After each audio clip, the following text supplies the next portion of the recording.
What was that goofy ass face Will was making? I always do it. I always do a goofy face. For a split second, I thought you were gonna hit record and we were all gonna hit the bear filter, and I was like, "Don't bring it up."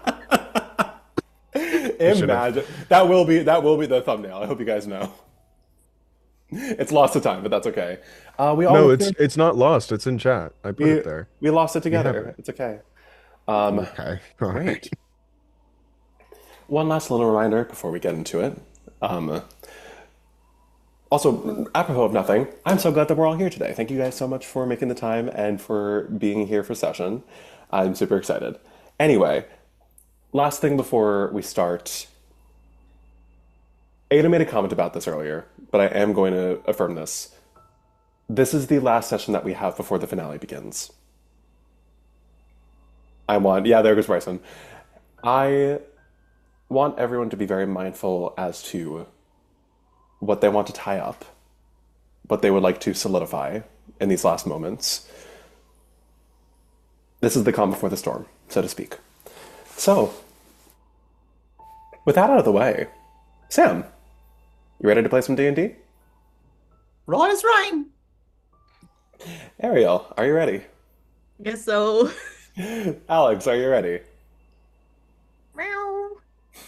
Bryson, are you ready?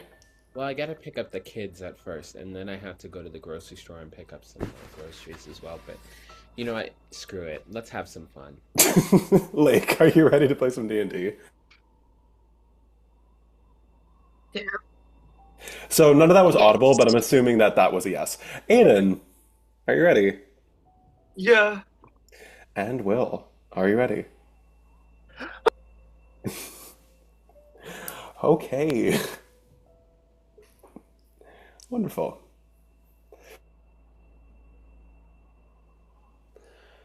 Last where we left off, in the town of Comet Heights. What was meant to be a night in at the theater quickly tumbled out of chaos, tumbled out off the rails, when word of the invasion of Astrophel Manor, with a certain unassuming member of the Astrophel family being taken hostage in the process, reached the ears of our hometown heroes. Say hi, hometown heroes. Hi, hometown heroes. 1 out of 8 in bad. Anyway. Hi. Good to see you. Hi, how Oh, are you? sorry, Connor. Hey!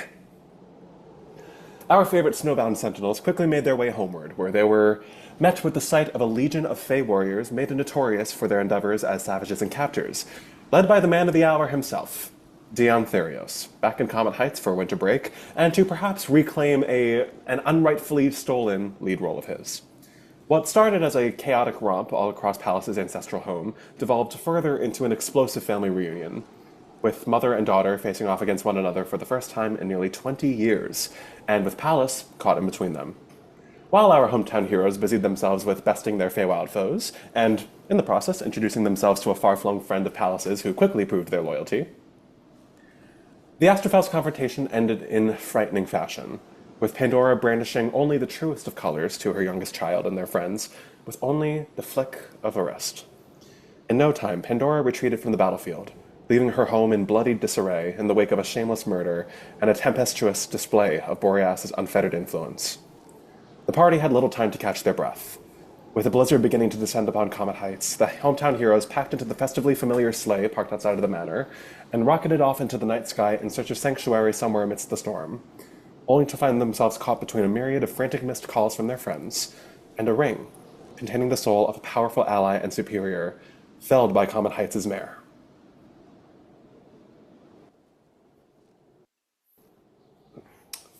There we go.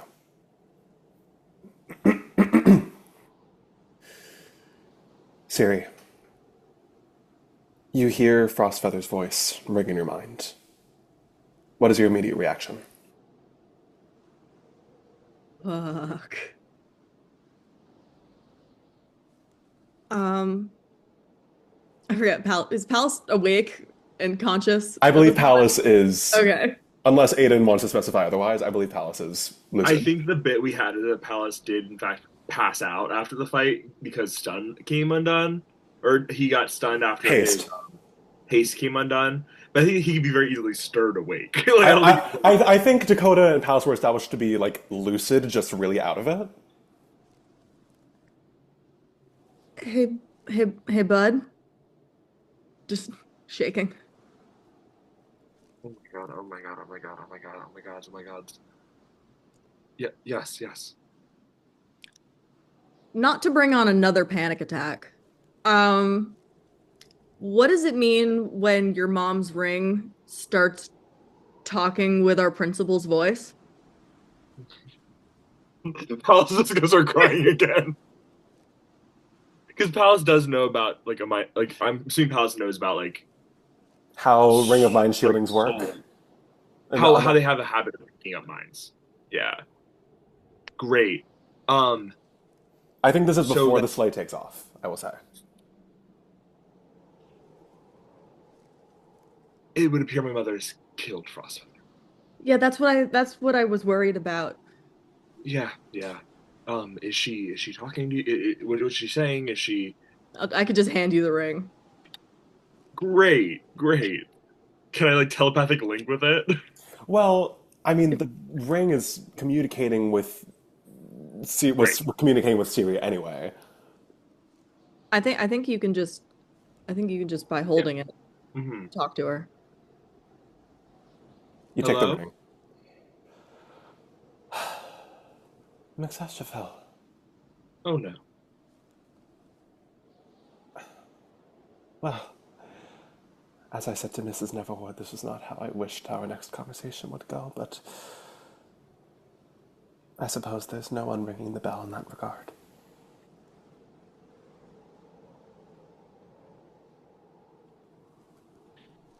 I'm so sorry.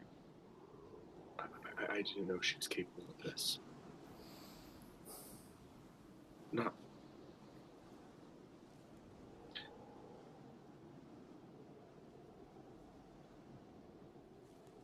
I'm assuming there's no body. I fear that what transpired between yourself and my mother is something that cannot be undone. Of course. I just want to give a shot. I think with clerical abilities and Pallas, I know. I did know, and I should have known.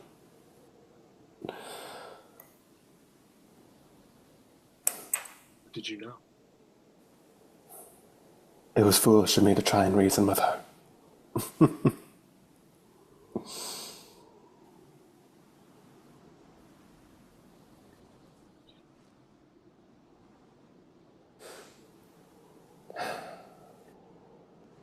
Is there any way to stop this that you know of, that you knew of before she made you no longer a threat?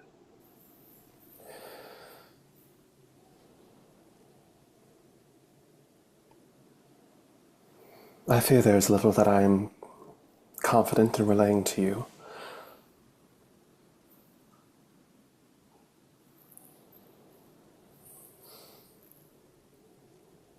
But is it true that Percival has returned?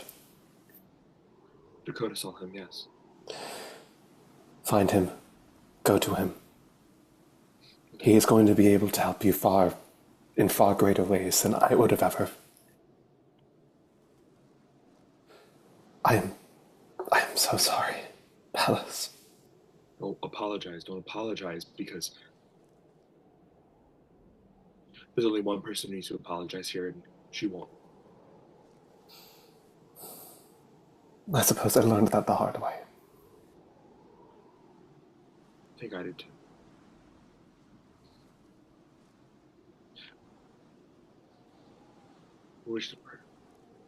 Do I know if I could just release her soul from the ring, or if it's stuck there for the being? I'm not like. I think she's a powerful resource. I don't want to I think we should probably keep her around, but if her soul can't rest when it's in the ring. Pallas, oh, well. Well, you technically could just destroy it.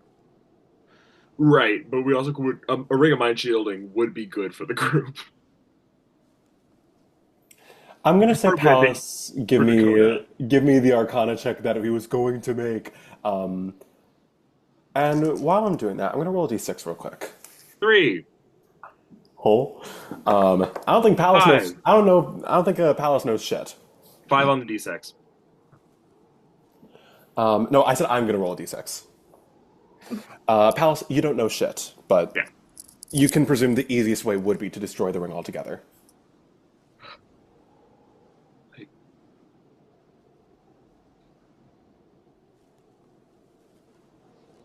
I, what do you want me to do to the ring? If you cannot rest while you're there, I will destroy it in a heartbeat. But I think you could help us on the way to go. The fight to come. If you can bring me to Percival, Percival. Yeah, of course. I Of would just like to say goodbye to him.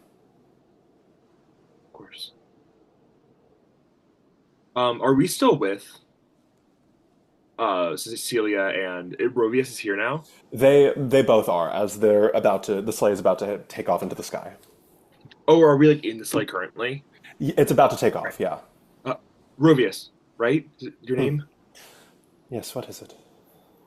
Do you know where Calvary is? I think I do. Yes. That's the same spot for us. I'm assuming you already knew that, but you know what? No, actually, take us there.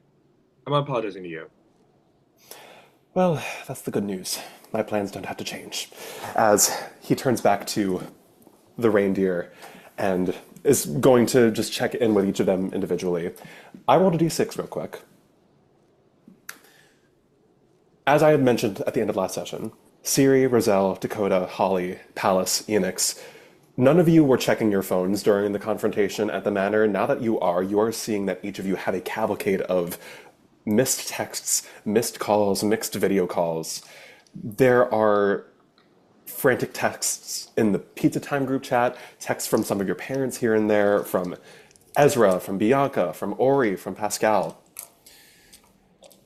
I will say, Syriie, you notice that there are some missed calls from Lena, even. Holly, some missed calls from your parents. Dakota, some from yours. Enix, a ton from yours. But Enix, you don't have a whole lot of time to read through all that you've missed because your phone starts buzzing again. And you see that Bianca's name pulls up on the screen. Okay, I look at, I see it. I'm like, oh, guys, it's Bianca. I'm gonna answer. Why did my phone do it?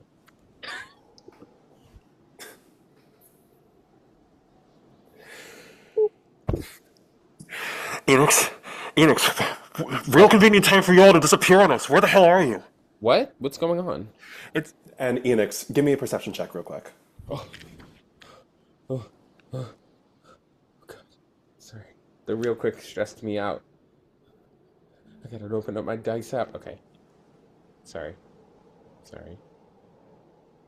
Why am I apologizing? There's no need to apologize. I have an ad on the dice app because I'm... Guys... That's brutal. Also, you don't have to apologize. Yeah. I just feel like this is like I have to play the fucking game. Are you serious? I'm so dead. You know when it's an ad Where are and your it's like dice? play Girl? blah blah blah. I have they're somewhere. Listen, life is hard. Blah blah blah blah blah. Okay, I got my. Oh my god, I'm gonna fucking. They're just ads on everything. Capitalism is a beast, and you know what? Ultimately, at the end of the day, what we all need to learn is that capitalism should not be an important part of our end goals. You know, we should focus more on community. I love how See you're that vamping. people who are watching, and I bought enough time. I can shake the dice now. Okay. 18. Oh, plus wait. Plus perception. It's well past 20. But in the 20s, yeah. Enix, you hear Bianca's voice is muffled, not necessarily because she's like hiding anywhere. You can hear that it is pure, unadulterated chaos in the background. You can hear the sounds of crashes and explosions and shouting. You know that she was at the School of Inspiration somewhere during the start of Lema's, right before. And now you can hear that all hell is breaking loose somewhere in the background of this call itself. Look, I don't know where you guys went off, but you guys need to get somewhere safe. There's a lot going on here right now. All hell's broken loose. We are safe. Where are you? We're at the school. We're all at school. Where did y'all go? What? We went to go handle some stuff with Pallas and their mom. Wait, what's going on at school? There's a bunch of fucking like hobgoblins and Leon. Like they're all. Like, I think they're from the Fae, maybe. Okay, first of all, Well, let's not be racist. You know, you don't have to say. No, No, they're all in the middle. They're from the Fae. They're from the Feywild. They're from the Feywilds. The folks from the Feywilds are here. Yeah, they're looking for Pallas. Okay, why?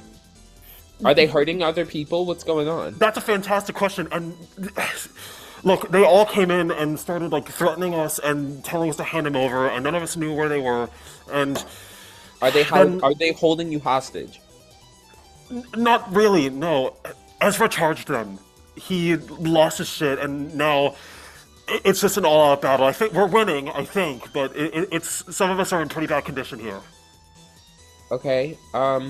What part of the school are y'all in, or is it all over? So I'm locked in Frostfeather's office right now. Calvary's alive, apparently. That's its own thing.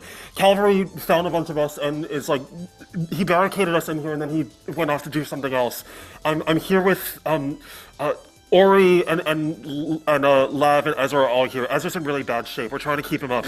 We're trying to keep him stable, but there's a lot going on outside. I think Hopebringer is throwing down with them right now. All right. Well, I guess I kind of like. Wait, sorry. I didn't say this, but I meant to. Can I speakerphone this hoe? Absolutely. And so everyone hears it, and I'm like, so I kind of looked at everyone. I'm like, do we go? I'm like mouthing. I'm like, we go, right? Okay, cool. Okay, we'll be there in just a bit. Sit tight. Keep us updated. Okay, just be careful. Don't do anything stupid, all right? You don't do anything stupid. I've done so many stupid things tonight, Enix. I don't think there's any taking that back. I mean, like, well, I could be stupider. Girl, don't even play with me right now. I'm sorry. not I'm taking sorry. Mage hand Bad just press the time. button. Bad timing. Sorry. Bye. Just hang up the phone. We have to go to school. Okay. Wait, Pallas, you shouldn't go to school. Did you not hear her? Ezra's hurt. Like everyone's looking in danger because of for me. you. I have to go. They're looking for you, though. Yeah, so were the last idiots. We killed them all. Okay, well, let's Well- hold on now. Well, yes, but also they're looking for you. If they get you, then everything we just like worked for, this whole battle, the battle that they're doing, all of that is for naught. I will also add, our friends are really strong. I think they can take these fuckers. Where's Calvary? Is Calvary at the school? I'm talking to Rovius again. Calvary is not at the school. Calvary has been relocated along with some other connections of ours. The school is on our way, if I will say. I think we should go, but Pallas, I don't think you should. Here's my core thinking. We need to get them to safety because my mom will use them against us. Like, these are the people we're closest to outside of our family. And the others are full-grown adults. So I think, you know what I mean? Like, I'm with you, and also, here's T. I just thought about this. Because you said that, shit. I wish I would have said something earlier. But who's to say that, you know, your mom already didn't get to them and is kind of using them right now? fuck. I mean, she's very bloodied right now. Knowing my mom, she's gonna go lick her wounds. She wouldn't risk it. Like, it's too much of a risk. She's frail. We're frail. I mean, we know it's already one kind of trap because we already know the Fae are looking for you. I don't want to walk into a double trap. Well, if the Fae are looking for me, they're also looking for her. Okay. Well, here's T. What if we put you in the bag of holding? I die. Okay, I was gonna say I would like to offer the option. Some but not all could go to the school. A split up right now. Pallas, what if you just stayed in the sleigh with your mom and we could go check out the school? And Rovius, who bans me to the Feywild? Well, he's I not don't trust banished him. to the Feywild right now. I could banish him to the Feywild if I wanted to. We're not, but no one's being banished to the Feywild. I can promise you Well, that. you have. I could stay with you. The last time was so different. I mean, you got Iris. I could say with Iris, you. I think Pallas realizes Iris is here for the first time and like leaps into her arms. Yeah, wait, who is this? I don't know, but this is- she seems nice. This is the friend, prince of the and Fey Court. also- This is of the Hobgoblin Court. Yes. Oh. And for the record, most of them are not on the side of Queen Mab and Dion and all the others. They're very cool. Anyways, so yes, I can stay with you here in the sleigh. Which, by the way, I'm gonna have a lot of questions about that. Looks at Rovius. But We'll have also, time. Oh, yeah, I think that your friends are right. We're weak after this battle. After this battle that just happened, if they can investigate what's going on at the school, make sure that your friends are safe, then we can stay here, stay safe, and if it's absolutely needed, we can help them. Fine, but be quick. Bring everyone out. How many people can this sleigh hold? Are we at capacity with it?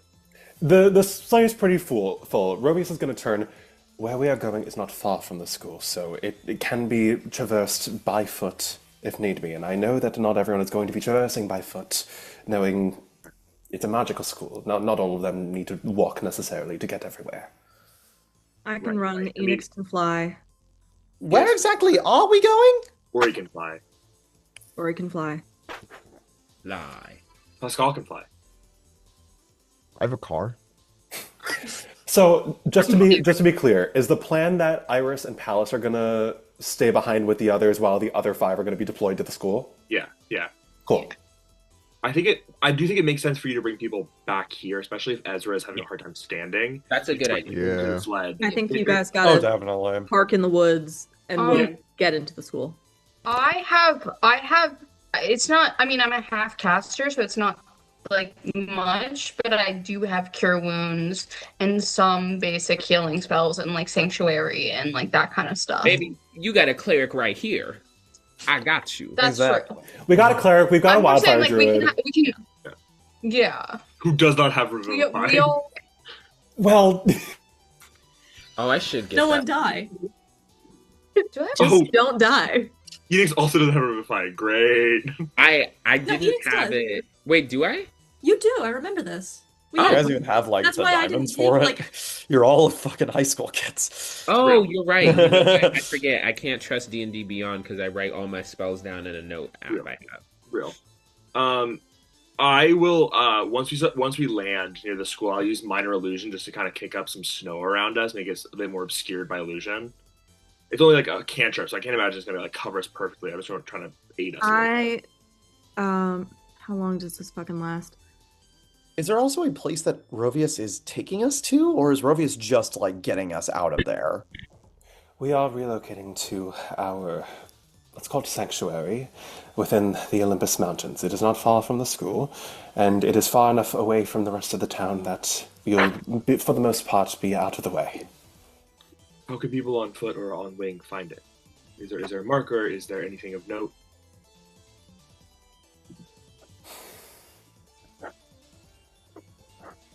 One moment. Coordinates? Do you have the coordinates? You'd be surprised how little I know about how your technology works, but that's all right. As I've been You- confused with everyone And looking drop at their in. glow boxes the entire time. you see Rovius unfurls a map of Common Heights, a relatively new-looking one, and is just going to ding, tap a little area in like the top right of the map, not about like east of the School of Inspiration and a little bit north of where you live, Dakota. As he is going Were you to. sneaking around my house? Oh, absolutely not. God, your house is not marked on the map, to be clear, but like it's more like geographically, it's close by. Not Rovius. Celeste was seeing you by your house, probably. No, we weren't. You were not the thing that we were worried about, Dakota. As Rovius is going to give the map to you, and as soon as you take hold of it, Dakota, your eyes blink, and there's a little bit of sparkle in your. There's a little bit of. Will. Stop bidding so I can describe what happens. As you You blink a couple times, blink the sparkles before you see there's a little, like, piercing blue beacon in the far distance marking. You look down and there's a similar blue light exactly where Roby has touched the map. Okay, I can see that. No one else can see this except for Dakota. Magic 360! Magic 360. He did drop a pin. All right. Yeah, worst comes to worst, Pallas, drop a pen. Great. Is anything else that we want to discuss before the sleigh takes off? Really quick, I do want to clarify, I do not have Revivify because I didn't change it. Because I might have had it in an earlier session, but because I didn't change it after no like, one died. long rest, I do not have Revivify. Guys, no one can die during the next Because- couple of sessions, okay?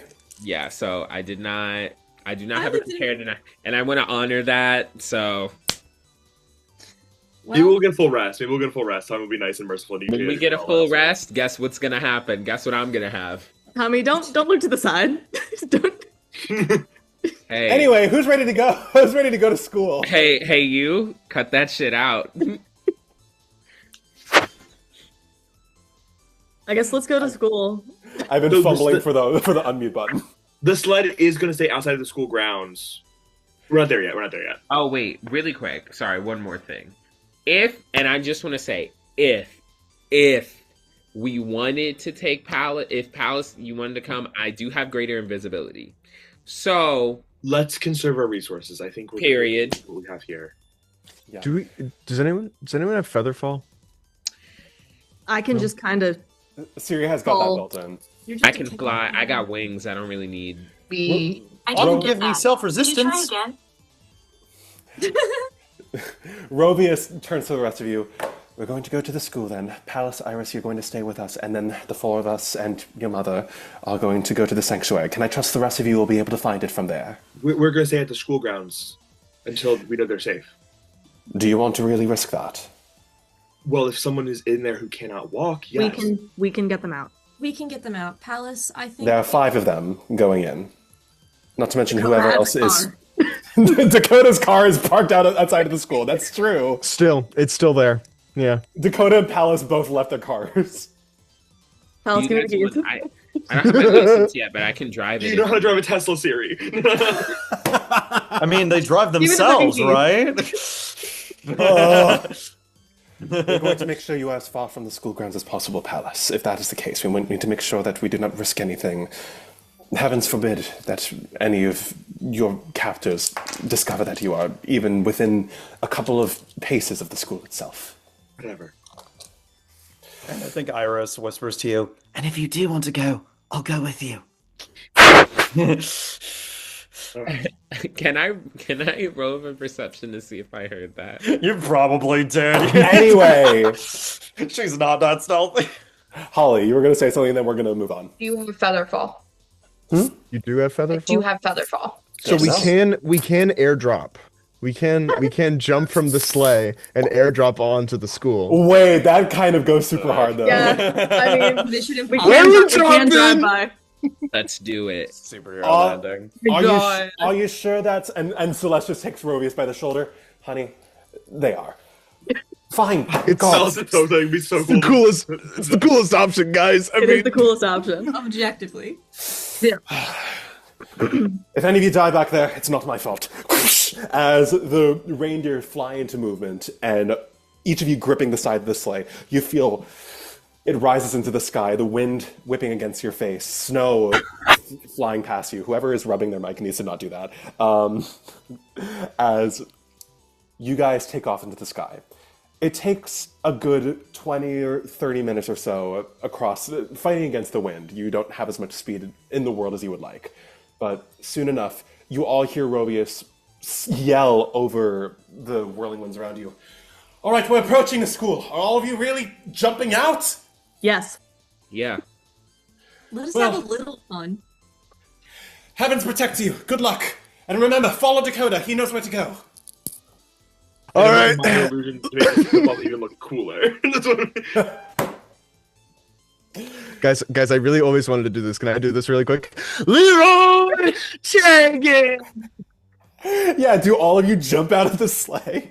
Yes. I have Featherfall built in, so I don't have to wait for I anybody. think- I just fucking go. I think Enix like slowly like walks off like very like cool man style and like salutes like to Rovius and and Falcon as this like walking off. Syriie doesn't flip. Roselle your jumps, friends like, are so cool. gingerly. Roselle, what does Roselle do? Roselle jumps off like gingerly, like she's a little scared. Holly probably yells, "Ho ho ho, motherfucker!" and then This is such a cool visual in my mind. As Holly, do you remember to cast the spell? yes. Be over right now. Seriously, looking at Ow, ow, ow, ow. Loud splat noise. You just hear like a series of cracks. Syriie just looking around Ow. like, Jesus Christ. Ow, ow. Syrie's front flipping superhero landing. Syriie, Yeah. Roselle, Enix, Holly, you guys all one by one very gently land against the roof. I know Dakota's feather fought. I just love the image of him crashing through the roof. Cannonball. Dakota, you're the one who, like Iron Man slams into the roof. Just double checking. Y'all good? I think I'm Because okay. we just because we just landed, and I want to make sure that even like if there was like any way possible that you guys could have gotten injured, just liability wise, like I don't. You I guys wanna hear very from distantly from inside the school. Never I don't think mind. we have time for this. I think we gotta go. But thank you. I'll my people will talk. My lawyers, you'll be hearing from them, but it's Got it. Okay. As we're going to cut back to our friends in the school a little later. As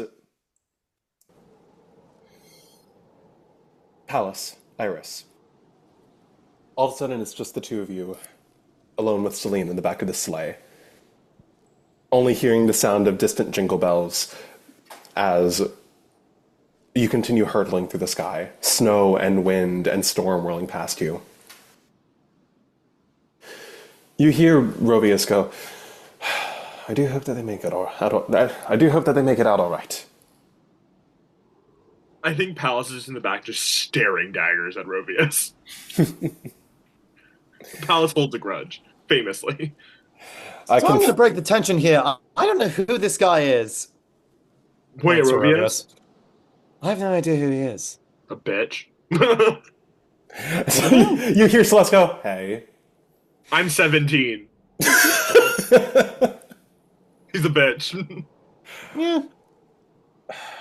I'm never going to hear the end of this. This is what I get for involving teenagers in this. All right, well. You just hear Rovius go, let him. It's. I understand. I think when you're that young and pissed, that's the last thing you want to hear. You so want to fight. You're like, Pallas is ready to jump him. Anyway, Pallas is Miss- basically holding a banishment spell, but he's driving, so I don't want to banish him while he's driving.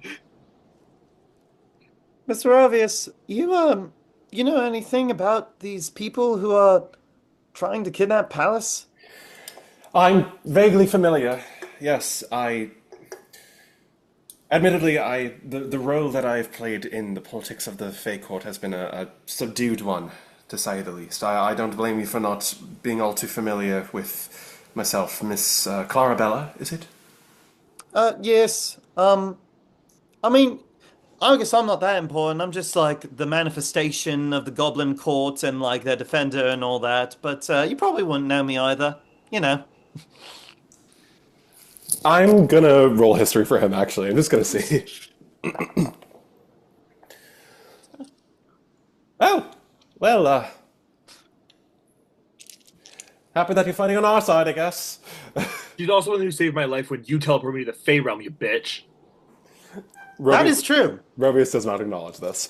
As Also, so, I'm not directly familiar with Queen Mab on a personal level. We have not spoken in quite some time, but Am I familiar with Queen Mab? I'm going to say no history check needed. You are familiar, but it's not a... You don't really... you guys aren't in the same ballpark. That's if that kind of makes what I sense. thought. Yeah. Like, you are aware of her, you know you don't like her. Mm-hmm. I don't think your parents have ever really liked her. Yeah. But for the most part, y'all's vocations and y'all's courts have been quite, for the most part, aside from those who kind of crossed in between the Hobgoblin Court and Queen Mab's enforcements, otherwise it was largely mutually exclusive. Mm-hmm. I think Iris just looks at Pallas and is like, Bitch is a bad thing, right? Yes. She's a bitch. I figured. Yes. But thank you. Absolutely, yes, absolutely. But I'm more well versed in the Winter Court. We can discuss that once we land. My voice is getting hoarse from shouting over this. Pallas just goes back to staring in silence. Pallas does not trust this person. How long do they have you, Iris? I don't really remember. I got out of the portal, and I spent a little bit of time just investigating the north. I don't know where I was actually. It was just all so cold and windy. I wasn't here. It was far away. I remember they carried me for a while, or teleported me, I think. I was somewhere. It was so cold. It reminded me of the Winter Court in the Feywild. By any chance, did you see like a large workshop up there? Maybe like gingerbread houses, candy canes? I saw something. There was a lot of eladrin elves that were surrounding this place. I assumed, I don't know why, I was afraid that it would be something like one of Nikolai Kringle's old factories, but I mean, he's not in the material realm, obviously, so that wouldn't be a problem. You both hear Rovius go, out of both of you. So you were at the North Pole, which is where Nikolai Kringle operated out of. I believe that bitch handled him, to a degree at least. Yeah, and when I was there, that's when Dion and all the others found me. It makes sense that the Winter Court would be tied to the North Pole. Eternal winter, eternal winter. It makes sense. No, Nikolai Kringle, he's a really bad man. He's been causing problems in the Feywild for years now. I was supposed to be looking after him, but, well, trail kind of went cold a little bit on any investigation towards him, so, well. The trail didn't go cold, Iris. I simply got closer. What does that mean? Rovius does not directly respond. You only feel the sleigh begins to descend as you guys see below a clearing of evergreen pines and rocks begin to get closer and closer. Santa's here. I'm losing it. Rovius yells, "Hold on tight!" As, sure enough, it's not. I think the I'm like smoothest- holding on to Pallas to make sure he doesn't fly out of it. It is not the smoothest landing by any means, and you see Rovius like adjust his glasses. God, I'm never going to get used to that. All right, is Celine still? Is she unconscious? She's still out. Yeah. I probably not best to wake her. Take her inside. It'll be warmer inside for all of you. I can carry her. Thank you. I can't. Pallas, who is less strong than the average person, I have no shot. Yeah. You see, Pallas, Celeste gets out of the sleigh, like hops out, and immediately is going to try and help you out. I let her, but it's very hesitant. Help. I think she notices that. Doesn't say anything, just nods quietly. As you guys see before you the gaping maw of a cavern carved into the side of one of the Olympus mountains.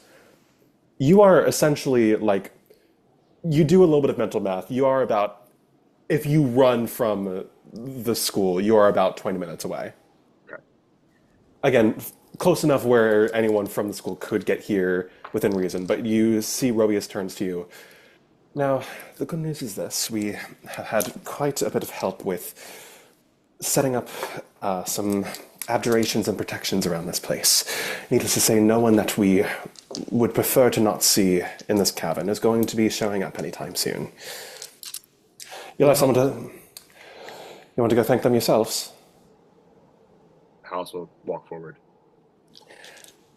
You walk forward into the cavern, and it's only a couple of minutes of walking through this very clean-looking carved tunnel. Only a couple of glistening stalagmites jutting out from the ceiling before you see in the distance the glow of a burning fire in some other room.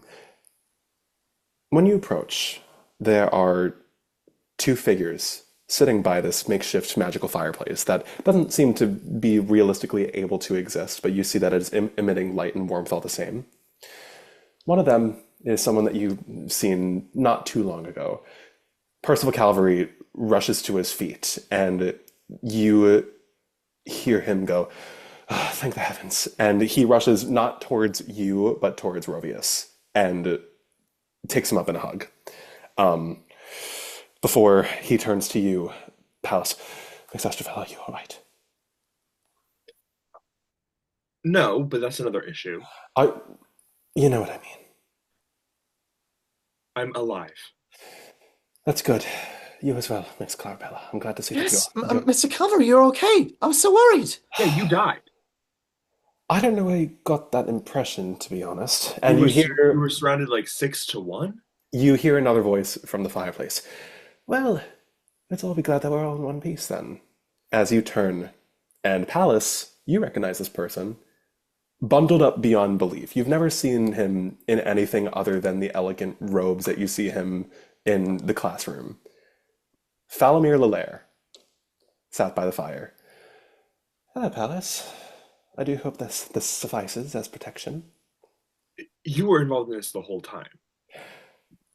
And we're going to cut away real quick. As please hold for just one moment as I'm going to change over the music. Hashtag action. Dun, dun, dun, dun, Someone dun. help me with Why is spelling. boss please. music playing? Can we get the you know what Metal you should Gear play? Solid? Wait, you know you should play. You should play the song from K-pop Demon Hunters where they're falling out of the Yes. airplane.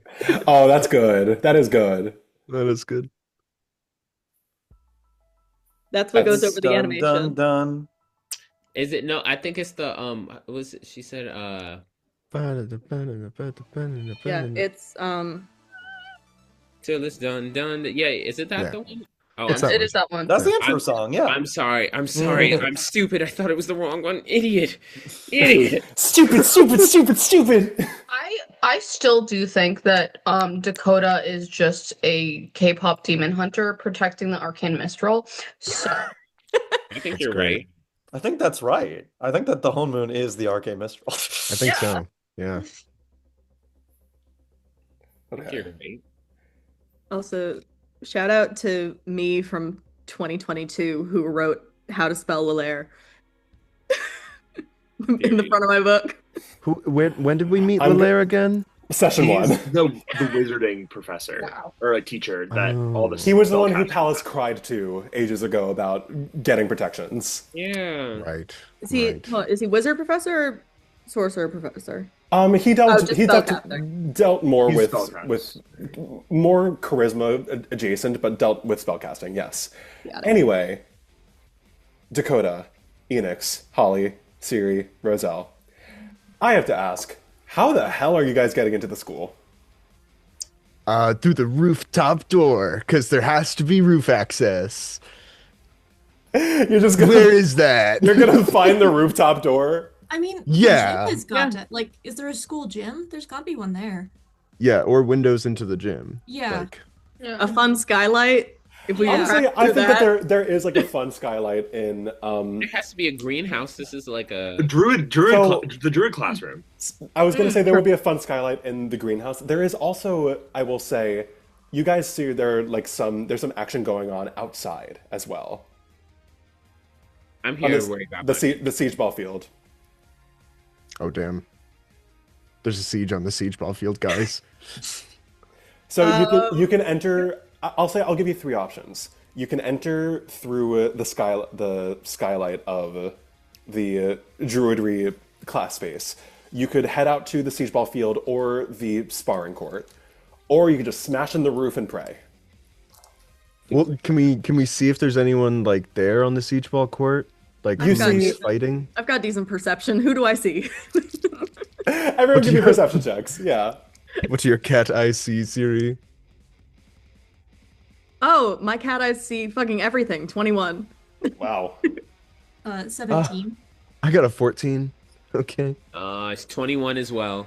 Okay, so who got above a 17? Great. So Dakota and Holly, I think you guys are having a hard time sorting through the snow and wind of it all. Syriie, Roselle, Enix, you see that there are at least 24 figures brawling it out on the field. A lot of them are glistening in like glowing, colorful, familiar plated armor of the Fae, and you do see the same couple of offenders of like the Feywild species of satyrs and fairies and owlin and harangon.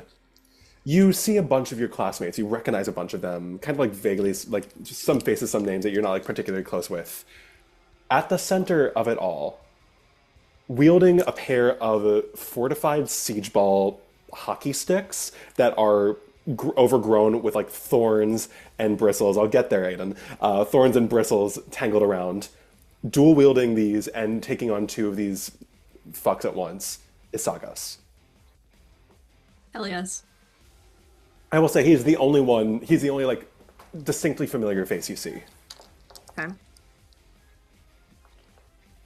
Okay, so Sagas is out there. Sagas is my Everybody elephant, else is probably inside.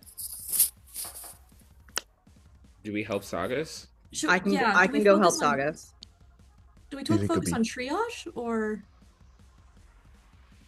We gotta get what's his name? Ezra. How fucked up does everyone on the siege ball field look? Everyone looks pretty beaten up. Sagas seems to be doing okay for the most part. Okay. He's fighting. You can see that he's not running out of steam. Okay. If he's okay, then we might need to go to the theater first, where I'm assuming most of the shit is going down. Yeah, if They They said anything. they were in the office. They said they were in Yeah, they they were did say they were in the Yeah, office. Oh, okay, then there. Let's get everybody out and then get Sagas on her way out. Yeah. Sounds I great. definitely agree. I think we should definitely protect the theater kids. Is your brother here? All right, let's get your brother too, but on the way out. Yeah. So you guys are gonna try and make your way straight to Through the skylight. through the skylight. Great. Are you opening it or are you breaking it? Like, how are we? I'm kicking it in. Oh, if we break it in, then we're gonna call attention to ourselves. Do we want that? I think there's a lot going on everywhere. Okay. Okay. A bit of glass breaking isn't going to do anything. Even in like the druidry classroom, you see that there are like a couple of there's like a single like 1v1 happening between one of the burlier looking hobgoblins that you've seen and a figure that you can't quite make out from a distance. Can we drop on the hobgoblin? Yeah. Yeah, I'd like to land on the hobgoblin. Yeah. Can we all collectively land on the hobgoblin? We All right, group guys. hug, cannonball. Can it be a group strength Soul check? Diver to- Strike.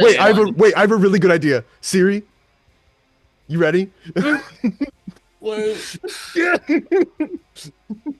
I love that idea. Okay, Siri, give me an acrobatics check with advantage as Dakota punts you through the skylight straight towards the hobgoblin. What was that, acrobatics? With Incredible. advantage. Okay, not that one. What the fuck? Okay, 10, I guess, because I rolled 2 twos. And what if I offered the help action? She already has advantage, but Right. it's not Maybe particularly. It's not particularly clean. I don't think guidance is going to fix this. Yeah. It's not particularly clean, but you do, Dakota. You like basically like footstool her downwards, like send her rocketing towards the hobgoblin. You don't get like a hit in. You do full on collide with him in like a fucking like tumbling heap as he. I'm okay with that. You're gonna take 4 bludgeoning damage. Valid. As you like. Sorry. as this hobgoblin person has been like thrown to the ground. What is everyone else going to do? I'm gonna jump in, and I'm gonna land with my glaive, my dad's glaive, and I'm gonna be like in battle stance ready. Great. Yeah, Is everyone Dakota's else just gonna- jumping. Yeah, we're all I'll jumping just down. jump in gently. Yeah. Yeah. Try not to land too hard. Yeah, you do bam, bam, bam. And as this hobgoblin person is getting up, who's the one who gets the first hit in? We're not going to roll this like normal combat, but. I mean, I'm right there. I think Syriie would makes be the sense. first. Yeah. Syriie, what do you do to disarm this man? I think I'm just. What is he wielding? Let's say that he's wielding a halberd. I think I'm just gonna try to kick it out of his kick and punch just out of his grasp. Try to get him to let go. Just give me an attack roll. Beautiful. You're not gonna believe this. That was another 2. So Holy that's a 10. Jesus Oh, Christ. it's a 10. It's a 10 though. It's a 10. I mean, hey, that's a 10. You do kick him and like harm him, but it doesn't really do exactly what you're going for. Does anyone else want to jump in? I'll go. I'll use my glaive and attack him. Go for it.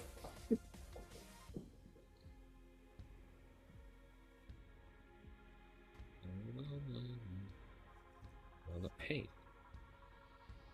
Oh, it was a nat 20. Great. I wish I was kidding. So, Enix, I want you to describe how do you kill this man? So what happens is, I think Enix lands, assesses the situation, sees Syriie miss, and then just like goes to like stab, and then pulls it back and throws it, and it like catches him in the wall through the shoulder. Non-lethal damage. Non-lethal damage. Non-lethal, But he is okay. done.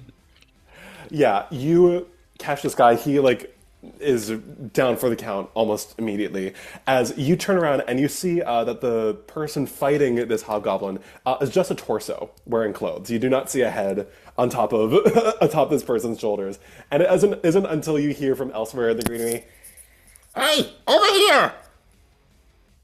Oh, hello? Just a little bit over here. He knocked it over here. Huh? I'm going to find him.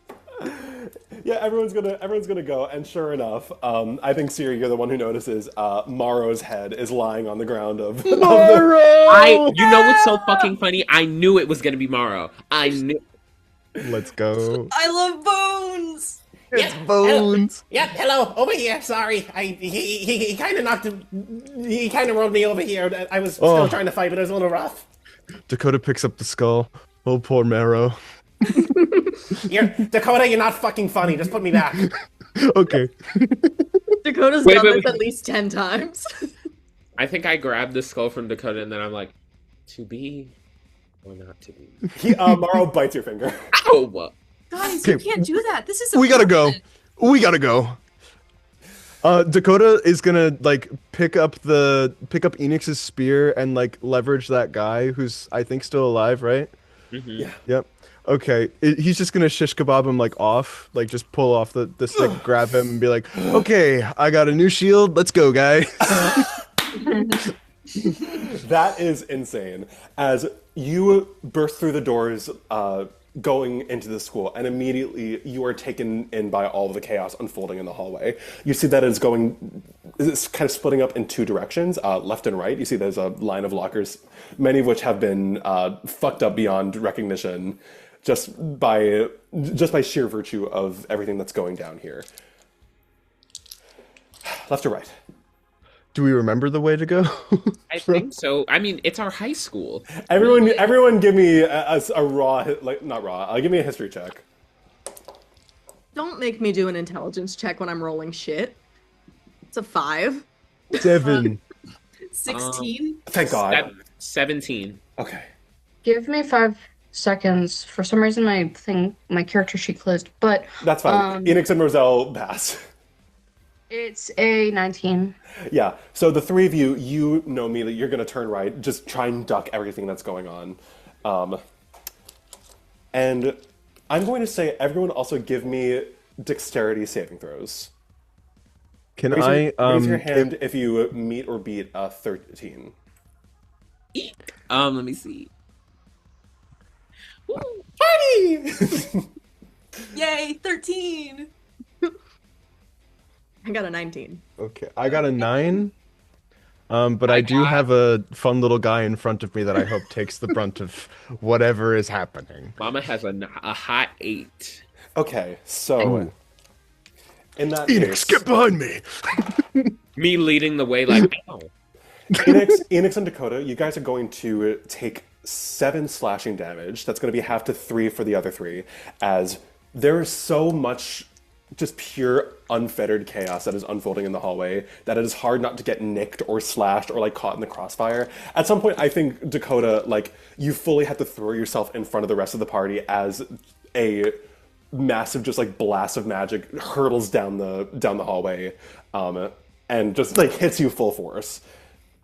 I try to block with the guy, and I think he just totally like disappears. He disintegrates. Oh my god! Did we heal after last fight? No. Okay. Okay. As you guys are making your way towards the office, and you see there are so many familiar faces here. I'm going to ask for a perception check for all of you guys.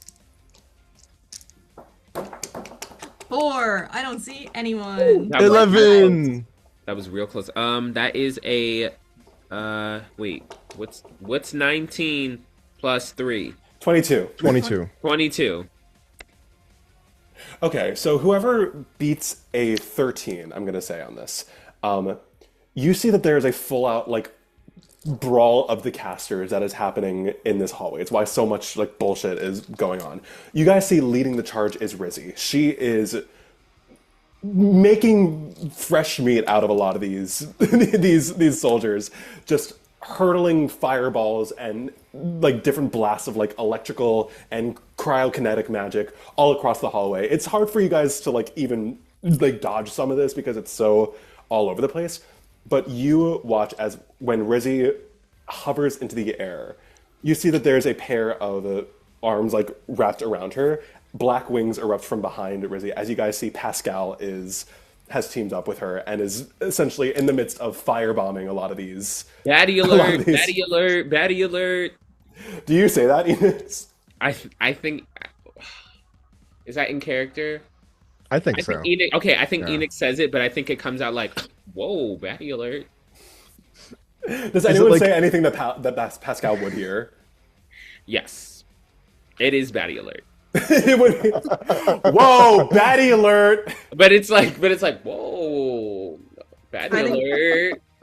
I think whenever we see like, whenever she's clocking an ally, Siri's just letting out like a sharp whistle, just to, as she's sprinting, because she's going full speed, which I think is faster than everybody here. Yes, Syriie, Pascal looks over, sees Syriie blazing her way down the hallway.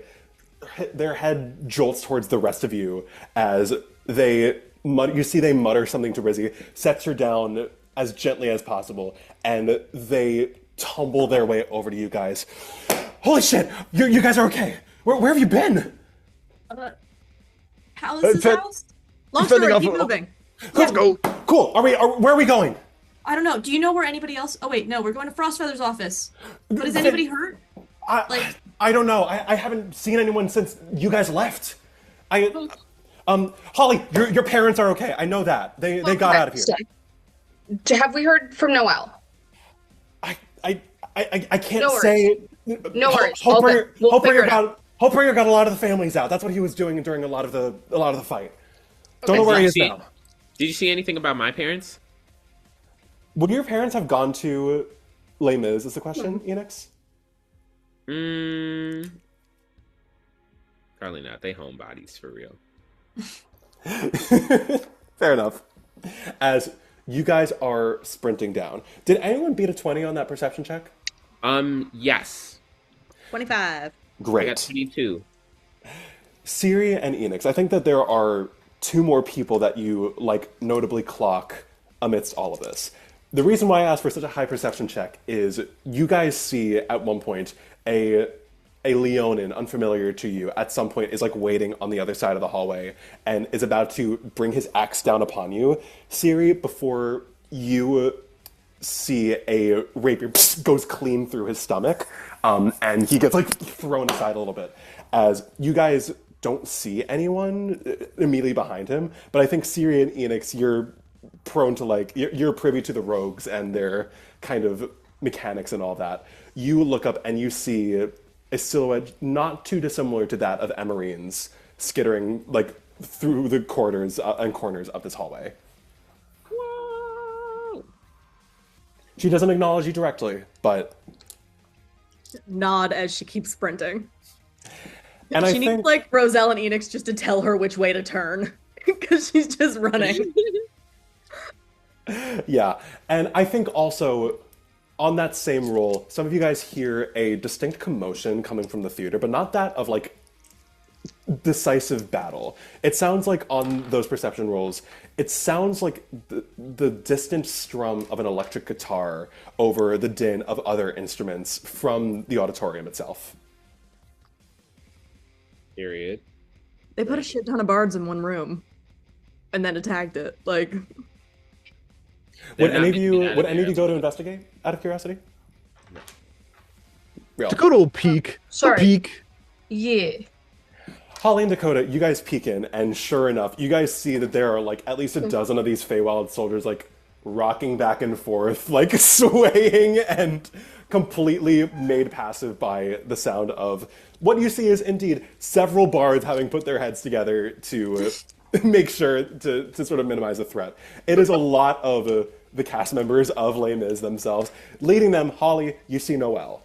And the moment their eyes catch yours, they stop playing and immediately say something to the other members of oh my god, I'm blanking on the name of the band from I made these people up. They were important a while ago. The members of the band playing at Galloween. yeah. And they throw themselves off the stage and immediately have you in an embrace, Holly. No, okay. I'm going to kill you if you run off like that again. I swear on my life. Honestly, valid.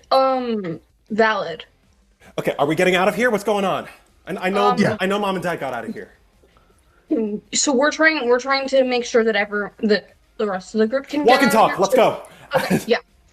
As you guys see, there's a whole lot of just mayhem going around. Finally, you guys run down, passing by so many of your classmates in the process.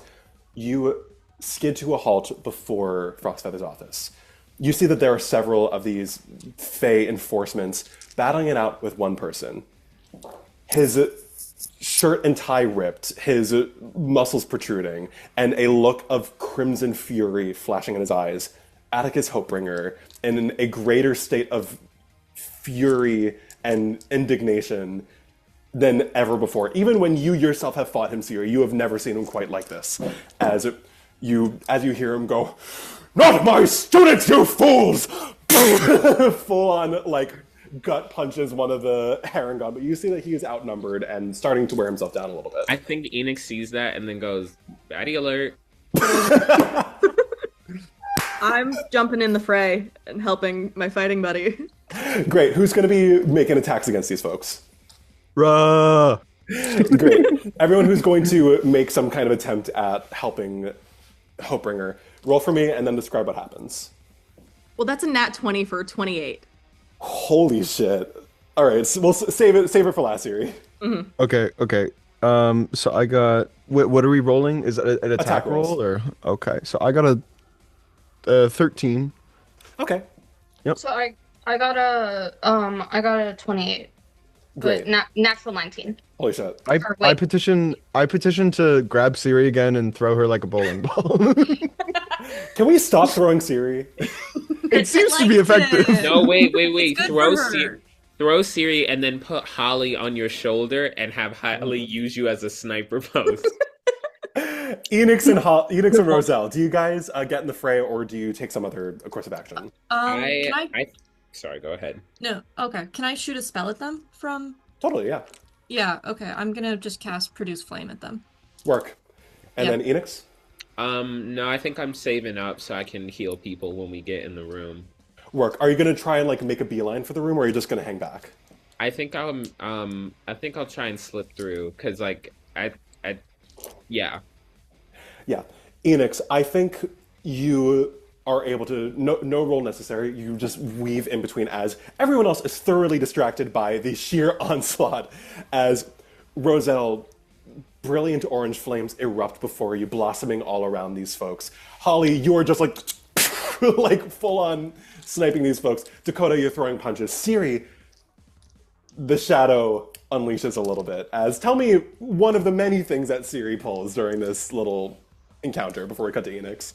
I think Syriie is like jumping from like she is fully using these people as platforms and she is jumping on them and like foot in the back of the head, like claw across the neck. She is just taking them out. Yeah, at a certain point, you guys see Syriie is covered in blood. As Enix, you jiggle the door, like force the door open, close it behind you, and immediately you feel, you step into the room and immediately you feel something metal press up against you as you hear a voice go, "Take this, you fake Oh, I'm so sorry." As Laugh backs up, drops the gun. A little bit of warning next time, Enix, I could have blown your head off. Well, you didn't, so I'm glad you didn't. Hooray! As before Lav is like pushed aside. Oh. Bianca and Ori are immediately by your side. They're both like immediately like hugging you. I'm like, physical contact. Oh. I love this. Ori steps up. Sorry. No, it's okay. It's okay. I'm friends with Dakota, so I'm kind of used to it at this point. Bianca pulls away. I'm not. God, I'm glad you're okay. Look, we could use your help over here. As you guys see, Ezra is nursing a pretty bad wound in the chest. He's not wearing his armor right now. He didn't have the sense to bring it with him. So, and you see he's bleeding through his jersey a little bit. It's been kind of like tourniqueted a little bit, but it's not particularly like healing at the moment. And you can see Ori looks pretty spent. It does not seem like he has a lot to actually like handle this at the moment. Sorry, I just want to see something. I want to see what the best course of action is to do. Yeah, you know, not my finest moment, all things considered. I think I'm gonna do is that crazy? No, that's not crazy, I don't think. I think I'm gonna, can I do my channel divinity? Hold on. Sorry.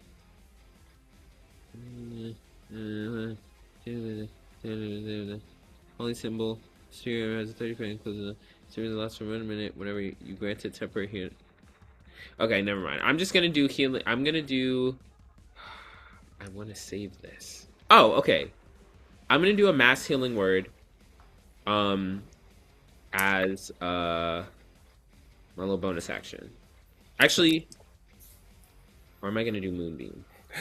Just you don't. Sorry, Bryson, sorry. I promise you don't have to think about it too hard. I'm gonna do mass healing word. It's gonna be great, and I'm gonna do mass healing word on all of us in the room. Yay! As you feel that healing rush through you, and everyone's looking a little bit better. As particularly Ezra, who's now like, okay, that's Enix, you're a lifesaver. That feels a lot better. Thank you. Yeah, no problem, Bob. As Bianca whips towards you, Enix, is it just you? Who else is with you right now? A lot of folks. We got the whole crew except for, and then I look at Ezra and I'm like, except for your man. Great, okay. Are they okay? Yeah, they're good. We just didn't want to bring them here because, you know, people are looking for them. Yeah, fair enough. As who would be, of the rest of the four, who would be the first to open the door once all is said and done with... Once you are thoroughly done. Knock, knock, knock. We knock on the door. Dakota knocks. Dakota slowly enters. Hey, guys. Okay, I need to calm down. Yeah, sure enough, the door opens. Enix, you see Syriie and Dakota in particular covered in blood. More than they already were. I think Enix goes over to Lav and is like, hey, it's okay. Yeah, I know. Pascal, holy shit. Okay, great. So is it just, are we just missing Pallas? Is that it? And Sagas. Okay, are we worried about Sagas? Where is he? Kinda, yeah. He's fighting by himself. Okay. He looked fine. We should still swing by the siege ball Yeah. court. Swing by before we take some cars and go for a drive. Okay, but you hear Pascal go, wherever you need me to go, I can fly. I can save us a seat and carry people if need be.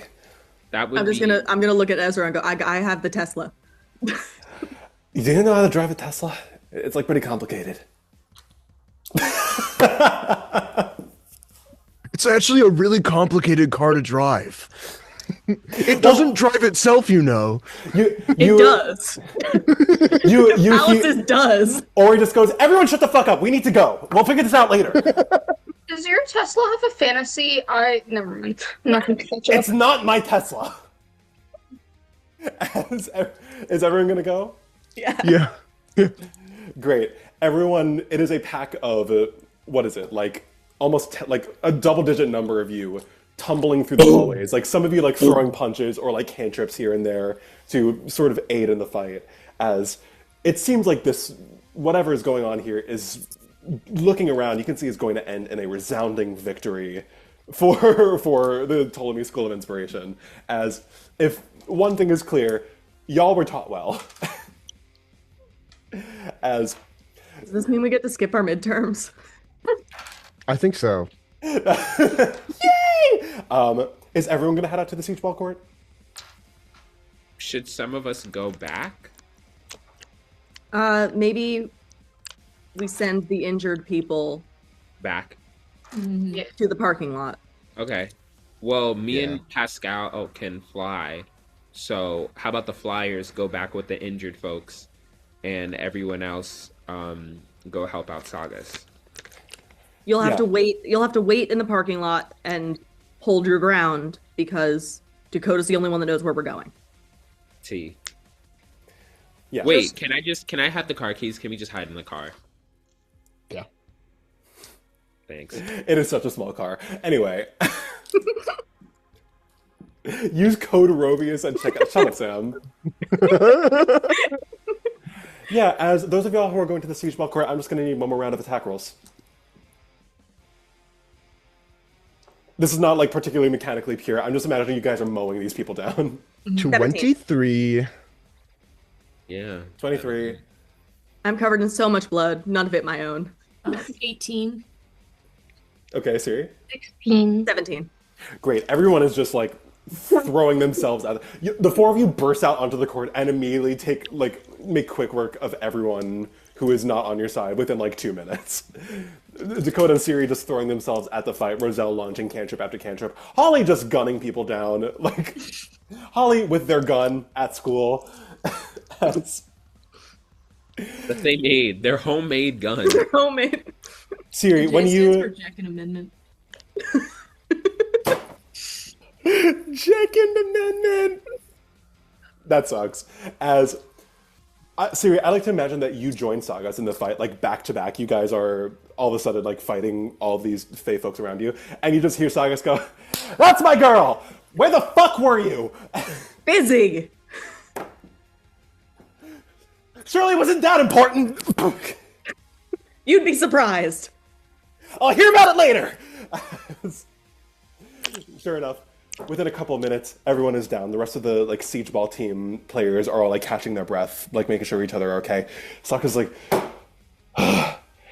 what the fuck? Above table, are we worried about Sagas? He looks kind pretty. of periphery. He was kind of periphery. He looks pretty okay. Okay. Can you deal with shit here? Oh yeah. Okay. We're leaving again. Okay. What do you need me to do? Keep people alive. That was my plan. Most of the fuckers are dead. Okay. Great. Hey, guys, listen. We need to go now. As Sagas is barking at the rest of the siege ball team members, and you see he turns to you guys. Ezra, where is he? Parking lot. Great. Ezra's not here, so I'm the captain now. Let's go.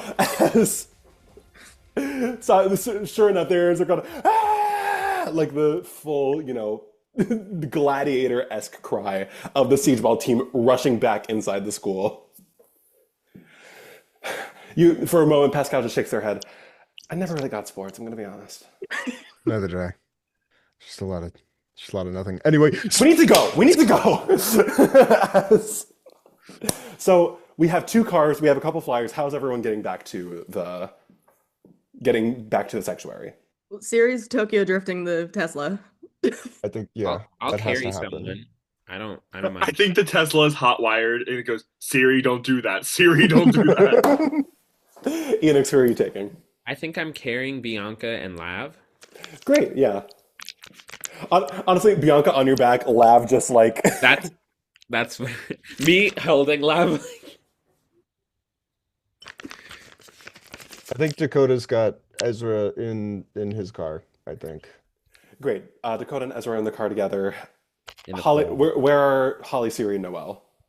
And Roselle? Holly's probably. I mean, is there anyone that's like super like? Probably would be going with Pascal or with Noelle. I'm not sure. Pascal could carry you. Okay. Or he's also flying, I know. Yeah. Doesn't Noelle have a car? Oh, that's so true. That's true. Noelle does have a car. Yeah. Let's leave less tracks in the snow if possible. So true. Yeah. No. Good point. I can take Noelle. Okay. Does anyone have Pass Without Trace? Ranger. Actually. Uh-oh. Oh my god. Yes. Oh, Shadow Monk. great. And that's like that's everyone. I don't think that. Yeah, has to everyone limit within people. 30 feet of me. It burns a key point, but Shadow car. Yeah. Or it goes up to you, Roselle. Are you okay with flying with me? Yeah, I was about to ask actually. Great. I'm used to this kind of weather, so hopefully it should be smooth. if the Flyers don't want to be bogged down, I think there's like 4 more seats in the car. Like Doesn't have a I bought this car before Fantasy Elon went crazy sticker, so I don't know. No, this is 2022. It's not even a Tesla. It's not even a Tesla. It's a Cybertruck. Guys, we gotta go. All right, I will pass without a trace on everybody. Great. So Monk style. I don't know how monks do that. I think my shadow just expands. Ooh, I like that. Hey, is this gonna be? Syriie, Dakota in your cars with a couple of people in them each. Enix with Bianca and Lav. Roselle with Ori. Holly with Pascal. Holly with Syriie. What was the plan there? I think it was Holly with Pascal, but Holly could also go Syriie if that's like whichever one's easiest. Great. As whether you are by car or by wing, you guys all eventually speed off in the direction of the sanctuary. Dakota, your little car leading the way towards the sanctuary as the lights enveloping the School of Inspiration get dimmer and dimmer in the distance. And we're going to take a break. 5 or 10? What are we thinking? 10 so I can walk my dog. 10 is great. Oh, if we make 10, I can Fantastic. make dinner. Let's just call it even. Let's be back at 8:30. 3, Okay. 2, 1. And on that note, we are going to. So just checking in. Is everyone doing okay? Yeah. Yeah. Great. Is everyone locked in? Mhm. No one fall asleep during this session, please. Hey. Hey, you're right, but also I am Go a to sleepy. sleep. I'm a sleepy. Go to little- sleep. Go to sleep. Dude. Okay. And Yes, on that note, I did it. My magic powers have awakened. Oh, Bryson just died. Oh, Bryson's alive. anyway, Dakota, Enix, Roselle, Syriie, Holly. Whether it is shoving your car doors open or hopping off out of the arms or off the backs of your rides, or simply letting go of the people who have been flying with you. Enix in particular, Bianca hops off. Oh, that was fun. You should take me for a ride more often. I like seeing the townlet from all the way up there. As Lav is just like, yeah. Yeah, I enjoyed it too. Bianca looks over her shoulder, just raises an eyebrow.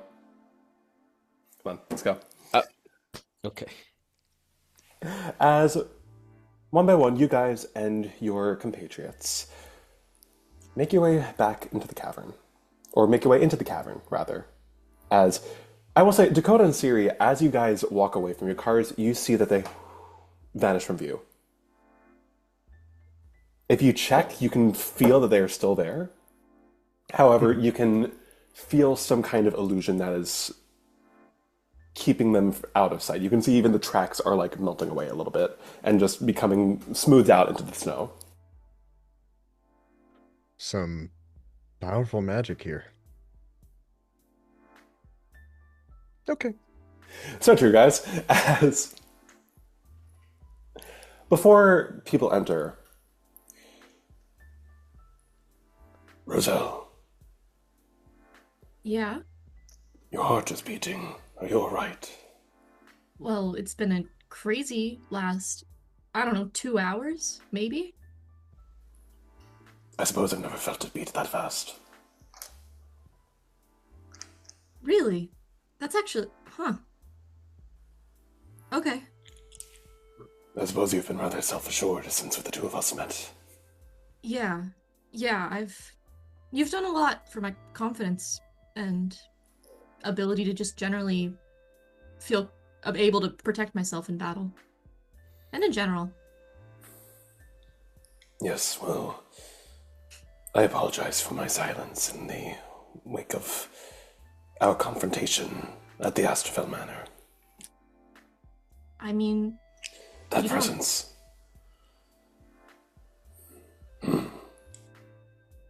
Yeah. Do you mean near Astrophel, or...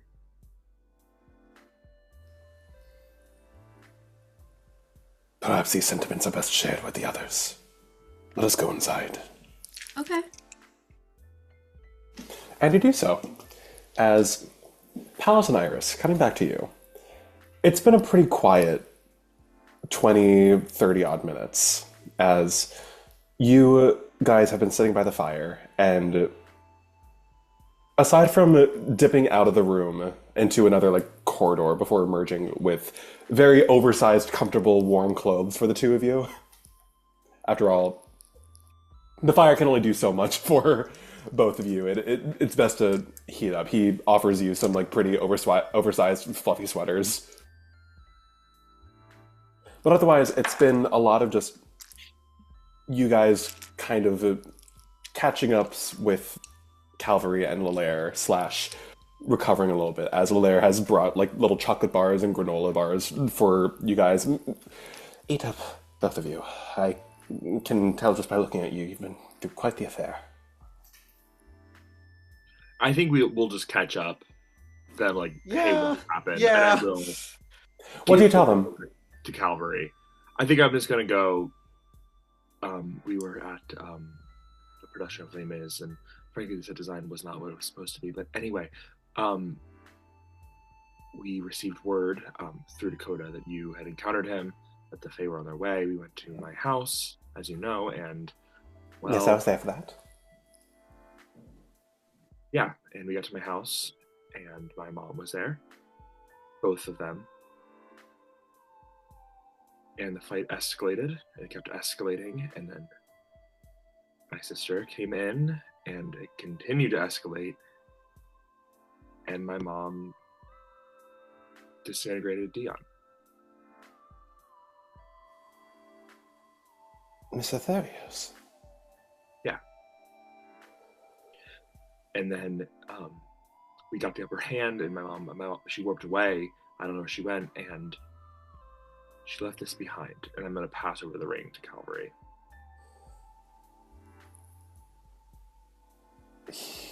Calvary already looks deeply disturbed by this information. before he... And she did it to Molly, too. Molly just didn't die in Snowpock. Molly and her friend group went out in Snowpock to try to help. And they saw what she was up to. And she tried to just knock them all out, put them to sleep, modify their memories. Molly didn't go down, so my mom put her down. Do I dare ask how you know this, Pallas?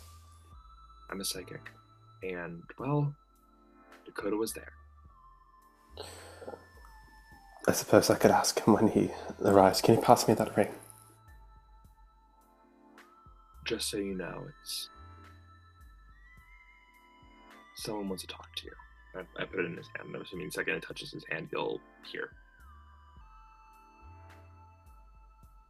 Calvary falls quiet for just a second. And I think even without needing to roll insight, you could see that he knows before he has the ring in his hand. And you see the moment that her voice echoes in his ear and he crumples before you.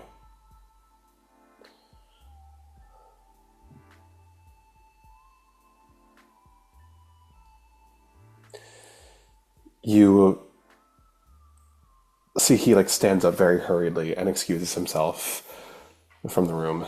Though you can hear as he's walking out, just very quietly, Emeritus, I am so sorry. As Lalaire puts a hand on your knee, Pallas, give him a moment. I figured. How long have you been involved with this group? I understand they're old friends from the wilds, but... Not very long, I'm afraid. I'll be honest. But... I will be honest with you, Pallas. I hadn't the foggiest idea that any of this was unfurling until you came to me. I believe it was last week. Feels so long ago.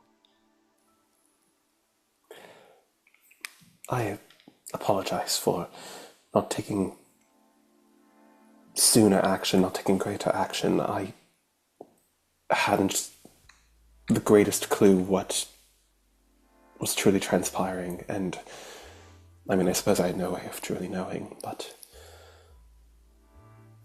it got me thinking, and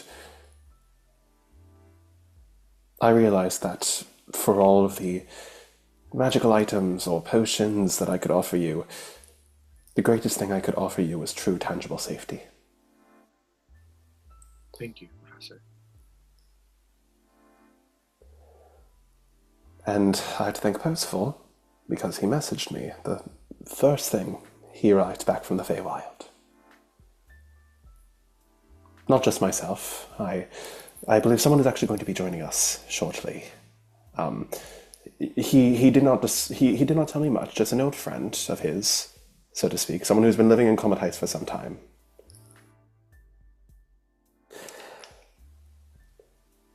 But he reached out to me, and I was already in the process of, renovating this little cabin that I had discovered, and put me into contact with those two. As you see, Rovius and Celeste have been in the corner talking very quietly between the two of themselves, as Celeste has finally taken off her armor and is also healing herself, kind of recovering from the battle. For the first time, without the armor, Celeste is fucking ripped. Let me just say. And Rovius is helping her tend to her wounds very gently. Fatty alert. Enix! And there's also a certain element of the physiology of an Astrophel does not equate to adding muscle, so it's really saying something. She's truly no longer an Astrophel. She truly can. If you can hold muscle mass, you're not an Astrophel. The moment she married, she started putting on muscle. She changed her last name. Slightly brighter shade of red. Anyways, if you like muscular women, I have a great person in mind for you. Actually, I ship it. Anyway. So does Pallas. Anyway. But, yes, that's... I promise you, Pallas, if I had known more about all of this, I would have done something much more severe, I think. I couldn't have asked you to do that. I could really ask you to be here, so thank you. Of course. And heavens above, I'm so sorry to hear about Amaryllis. Yeah. But let's not let her die in vain. I just hope Percival's all right.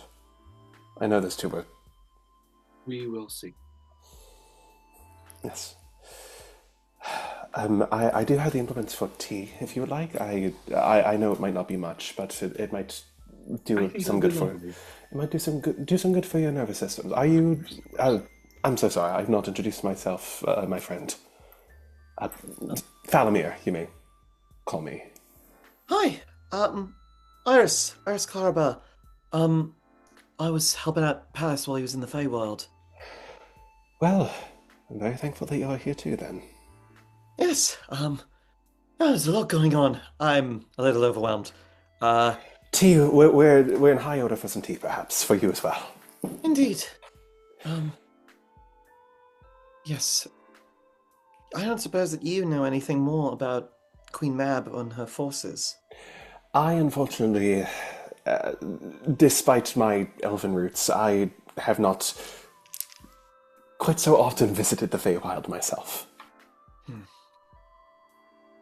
Though, I dare say, with what Percival has told me, perhaps Queen Mab might be one of our less pressing matters to attend to. Well, there's whatever's going on with Pallas's mom. I don't fully understand what she is. We have some guesses, but it might be best to share once the others return. And sure enough, before everyone else returns, I do want to give a moment to Pallas and Iris. Is there any particular moment that these two would have together before everyone arrives? Hi. Hi. Are you okay? No. Yeah, I didn't think so. Yeah, no. I'm doing real bad, Iris. I think ever since yeah, I'm so sorry you keep seeing me like this. This isn't like how I normally am. I'm normally very composed. I'm usually kind of held up and doing my paintings, so, you don't really see me doing a lot of adventures. Well, I hope this is good for you. I don't want... Pallas, I've been held up in the Goblin Court for my entire life. I mean, pretty much most of it. I'm the Elven Guardian. I pretty much give myself over to the ancestors whenever I need to do anything in the Feywild. I visited Goria the Red in one of my visions. My original ancestor. Thank you. The I one... know who that was, so thank you. I appreciate the context. She told me that I have a place here, Pallas. In Comet Heights? She told me that I have a place in the material world. To help you. Oh, okay. I think she, grabbed your hands. Pallas, I'm not leaving you. Alright? This is my mission now. This is the first ever thing that I've decided to do on my own, and I don't know how long. That's really great. I'm really happy for you. But also, if you need to run. Like, you don't have stakes here. I do. Whatever's going on here, it doesn't just affect you guys. It's everything. I know. And it's like a loose Fey entity. I understand that. I don't want you I don't want you getting mixed up in my shit. Everyone else here is from here. Well, Holly is a weird case. She's actually from the North Pole. You should talk to her about that. Yeah, really long story there. Anyway, I think you just need to understand that what my mother's doing, if you were here to protect me, I really appreciate it, but it's not your responsibility. Look, Pallas, Hey, I've known you for a couple of hours, but also months. It's really weird. Fey time and all that, but ever since I met you, you've spent so much of your energy and your life defending me. That's not your job. You're like, I'm what? not doing this 17, because it's my 16? job. I want to do something that's not just a responsibility put on me. You know, And most people go you on, like, are a good vacation. person. I saw that in the Feywild. You are.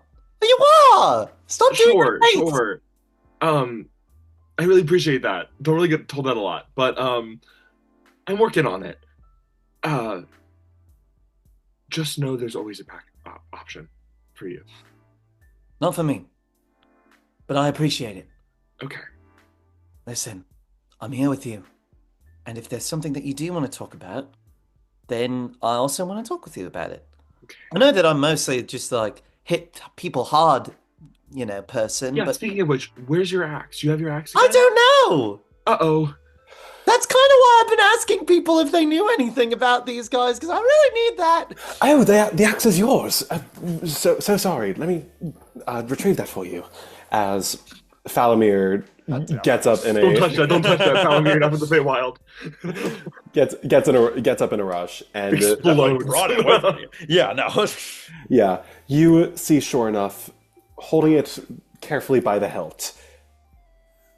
Can you remind me what the axe's name is? Arclighter. Arclighter, that's what his name. He returns with Arclighter in his hands. It's currently dimmed, deactivated. Percival returned with this. I was wondering who it had belonged to. Oh my god, thank God. This thing's really, really important. By all means, take it off my hands. Well, I know that I'm really good at hitting things on the battlefield, but also I don't know, I'm also just here to talk to you. Because, I don't really like fighting. I like people. And you guys are really, really nice. So... Oh, you're so sweet. We can actually hang out like proper once the world isn't going to end. Yes, we can. Beautiful. And again, when you meet my friends proper, they're not at their best right now. None of us are. I'm probably at the worst, but they're not. I got beaten up. We're on the same page. Fair. I think Pallas at the word kidnapping just looks over at Rovius with like slitted eyes. But look, Pallas, I just wanted to say, it was kind of vague to me because I was being taken over by the spirits at the time, but I saw what happened with your mum. And I just want to tell you that, look, I know what the others might be saying, but whatever you think is the best thing to do, I'm going to help you with. And that doesn't necessarily mean that you need to fight her if that's not something that you feel like you can do, because it's not easy. It's not something that anyone should have to do. Of course. I promise things will be more normal once my mom is handled. I'm not used to normal. I'm from the Feywild. Yeah, you are from the Fey. Anyway, I think this is maybe like the moment people would start coming back in. Yeah. I don't think this is like they'll have like an hour or two. You know what I mean? Like, Yeah. As I do think this is also where they.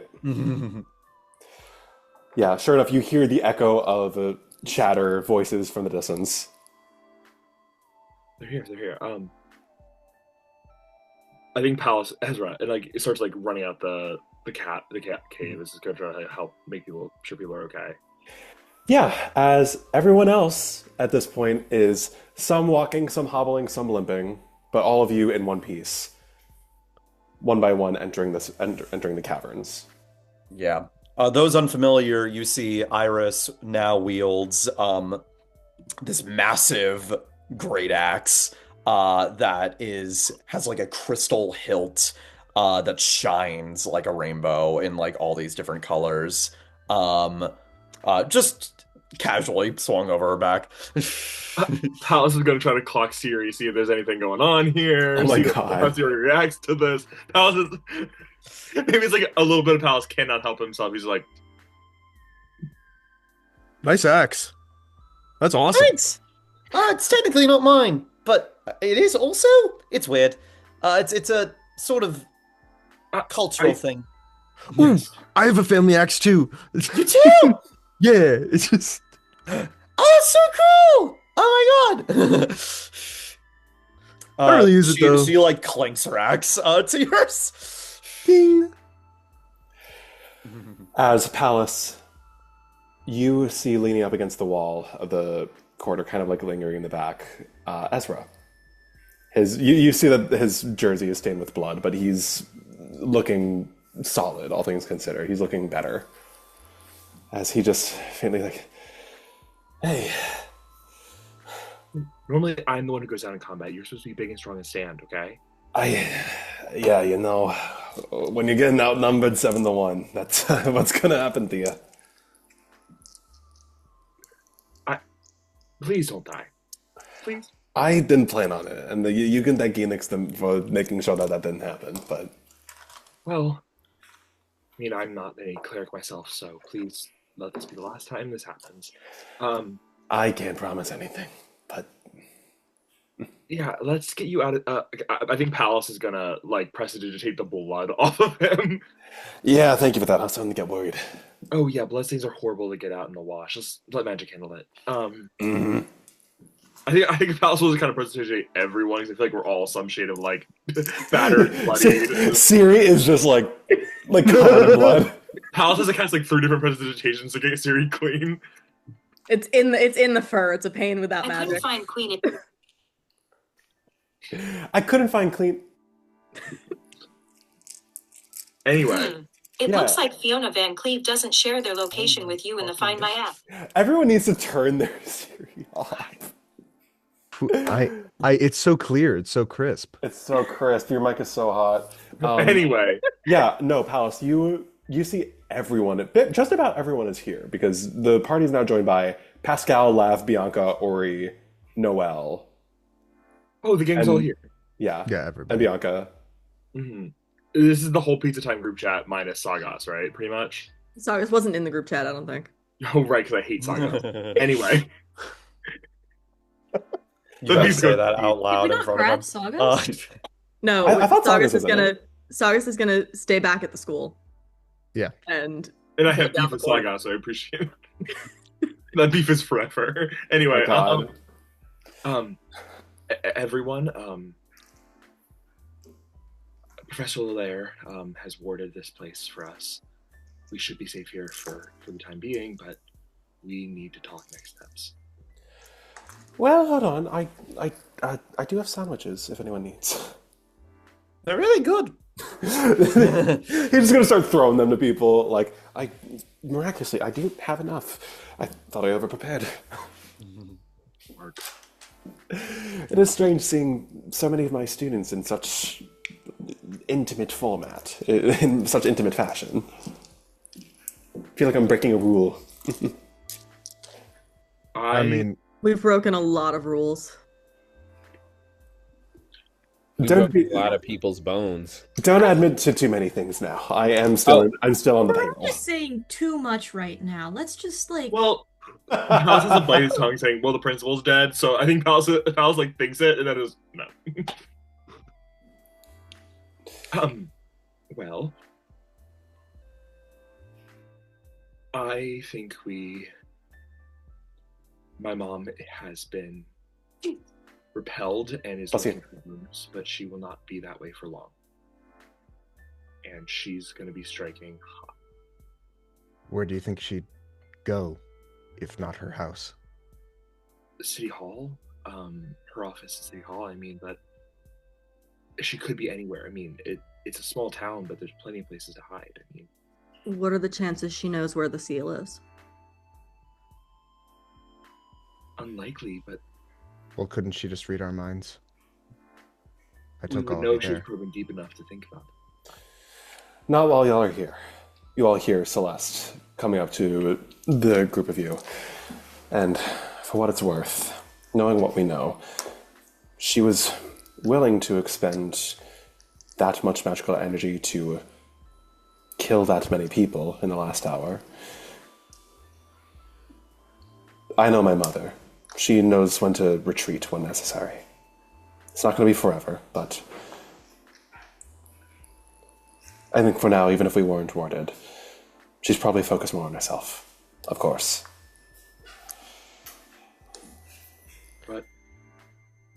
she won't stay that way for long. Exactly. As soon as she thinks she has the upper hand, she'll take the opportunity to, well, send us away of Frostfeather. Send us away of Dion. We could do is make her think that she has the upper hand. I mean, I guess we're, not... Dakota? What? Oh, you were downstairs. Yeah, a lot of stuff happened in that house, man. I don't... Yeah. My mom killed Dion. She disintegrated him. Blew a hole in his chest first. Thanks That for was the really details, scary. Syriie. Okay. Just I making mean, it known. The issues are, it's bad. Dion deserved to get his ass beat, but Not like that. not like that. The kind of ass beating that means you can't be brought back by resurrection magic. She can and will do that again. She has a bit of Right. a history. Yeah. You could say that. Alice, do you And- think she'd do that to one of your friends? Yes. Or... Oh god, she doesn't even care about hurting you like that. I think I'd look over to Celeste. You'd be surprised at this point. Okay. My mother's been willing to do exactly that to even her own children. How desperate is she?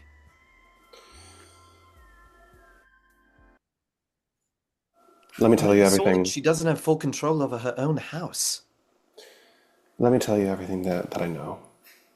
And then we can go from there. About time. Agreed.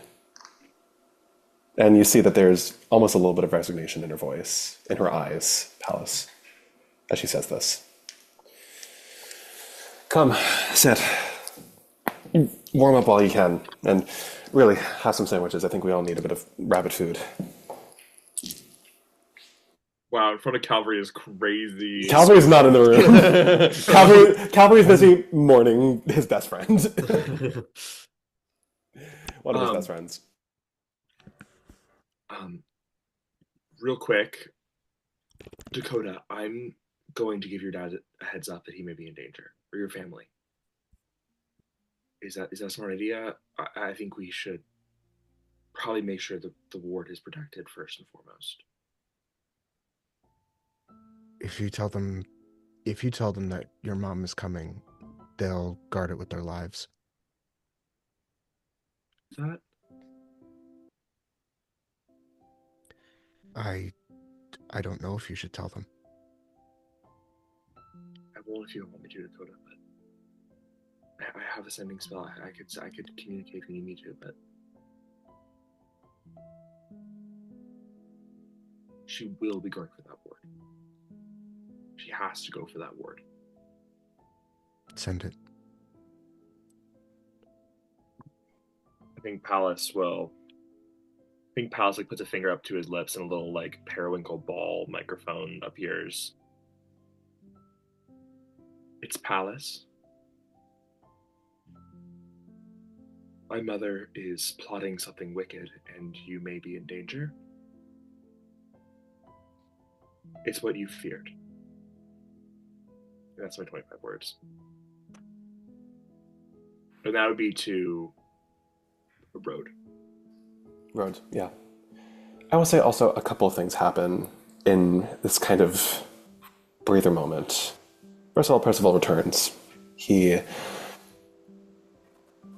No insight needed. You can see that he has been crying. The news of Frostfeather's death did something to him, damaged him in a way, but nonetheless, he is upright as he returns and begins conferring quietly with Rovius.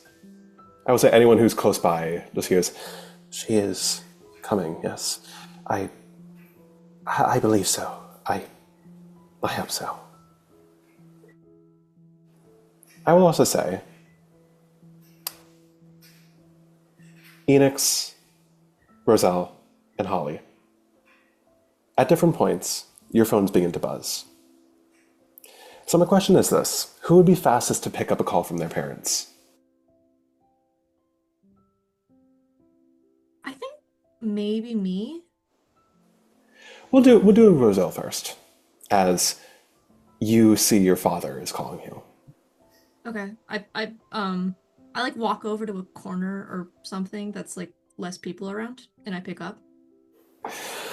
Roselle, are you all right? I'm okay. What's wrong? I had heard from Enix's parents that something had happened at the School of Inspiration. You had mentioned that you had been there to see your friends. You're not at the school, are you? No. Tell me you're not. Okay. No, I'm not. I'm not. My friends and I are okay. We're with some of the teachers off campus. All right. Okay. Are you? What is your intention here? Are you? I don't really know. We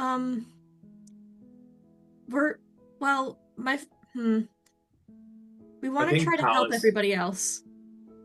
is going to go into people's heads as they're getting influenced from their parents, being like, don't make your parents a target. Like, kind of like being like, if they know information about where we are, they're in risk. And you just putting that in your mental, you hear a little chirp, and I think everyone who picks up the phone from their parents will hear the same thing. I think just I don't know if it's super safe for me to leave where I am right now, but and I'm sorry for not texting you or anything earlier. It's just been so crazy and I just didn't. But I should be back home at least by tomorrow. I'm safe right now, and just tell everybody I love them, okay?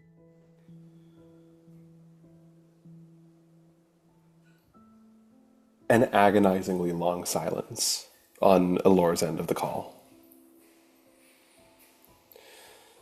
Roselle, sweetheart.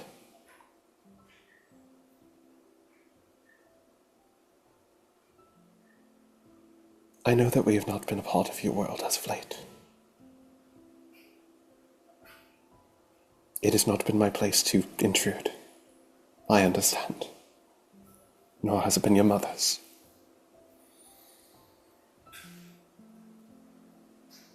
Just whatever you are doing.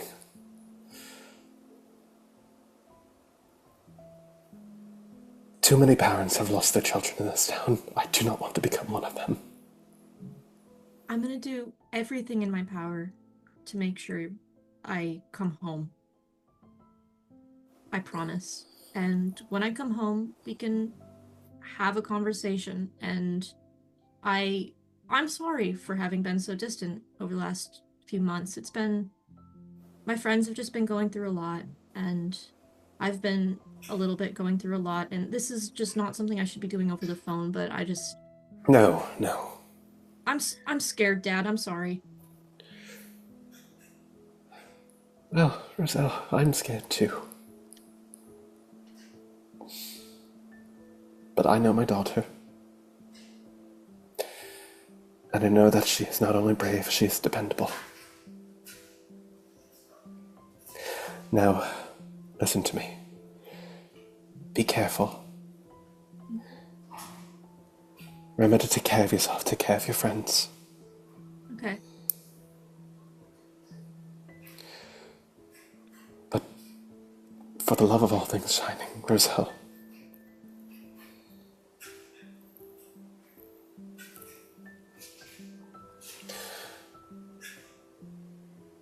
make sure that you're coming home for your siblings. Okay. If I will. I love you, dear. I love you too. I'm sorry to ask this of you, but can you not tell anybody else too much? Is there a... All right. Again, I know that's not fair to ask you, but it's for your own good. I'm going to trust you with the caveat that you are going to explain everything once all is said and done. Okay. I promise. I love you, Roselle. I love you too. Bye. Anyway. We'll go over to Holly before we go to Enix, let's say. As Holly, you're with Pascal by the fire, and sure enough, your phone begins to buzz as well. It kind of, you're wondering like how the service can be so good, and you remember how close you are to not only Dakota's place, but also you're not super far from the ski lodge. I cannot hear you. Hello? Hi. Can you hear me? There we go. Okay. Is Noelle nearby? Because I'm betting that my parents want to talk to both of us if Noelle's here. Noelle's here, yeah. Okay. Slay. So I answer. Hey, Holly, sweetheart, as your father is also the one on the line. Listen, kiddo, lots been going on over the last, hour or so. Your mother and I, we haven't seen you. Wanted to, I'm assuming that you're alive and all that. Yeah, I'm here, and I'm with Noelle. Well, that's just dandy. Hi, Noelle. Hey, Dad, is Mom there? Yep, I'm here. Listen, we've both been worried sick about the two of you, so I'm glad to know that you're all right. Well, any chance we can know where you two are? Because we're back at home right now, and, past curfew and everything. Totally understanding that this will have to be punished, but this needs to be punished later because and I'm going to tell you everything later, and after later, I'm going to tell you everything until I am graduated of college. Like, I will tell you everything, and I don't like that I haven't been, and I don't like that I'm not able to, and I don't like it at all. And I understand if I'm grounded for the rest of my life, basically. But I can't. I'm sorry. Holly. Kiddo, just breathe for a second, kid. Listen. What matters is this. It sounds like you're safe. Yes? Yes. Two of you together, that's what matters. I couldn't give a hollering hoot about how late you're coming home at this point. I just need you to be honest with me about one thing, all right?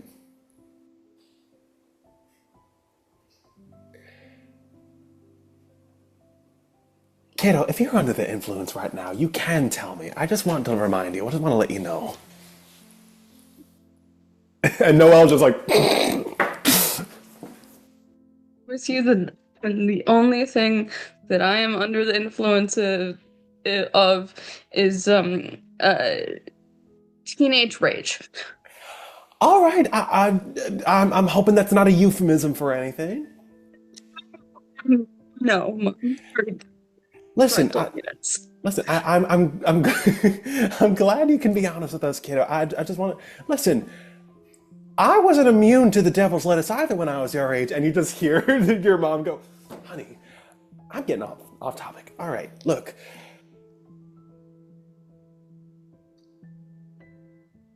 Kiddo, you're nothing if not formidable. Noelle, I know you can hear me too. You too, bud. It sounds like there's a lot going on right now, and look, it's not been entirely lost on your mother and I that the things have been unfolding behind the scenes, and I hope that you can, moving forward, be honest with us. We're never going to be mad at you for telling us about things that you're going through, kiddo. I need you to know I'm not telling you because I think you're gonna be mad. I'm not telling you because I understand that that generally it's the parent's job to protect, but right now it needs to be my job. Holly, you're 15 years old. I understand if that's the mindset that you have to go forward with for the moment, but I hope that that's not the precedent. It won't be. All right, well, listen, kiddo, do what you need to do. I trust that you and Noelle are going to come home in one piece. Something about Nightsongs is that we all know how to kick a little ass, so.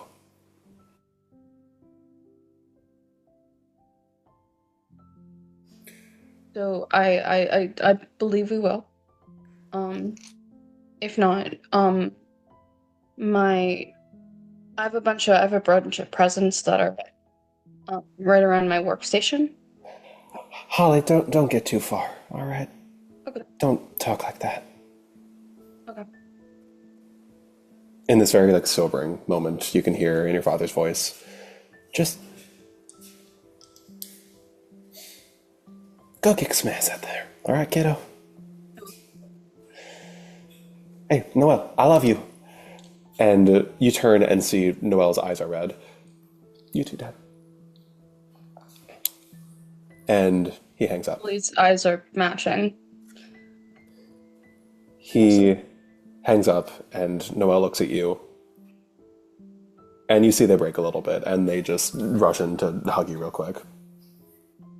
And in your ear, you just hear them go, "Oh, I'm so fucking scared."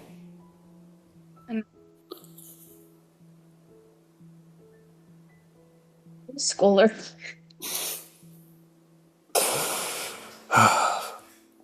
We're high schoolers.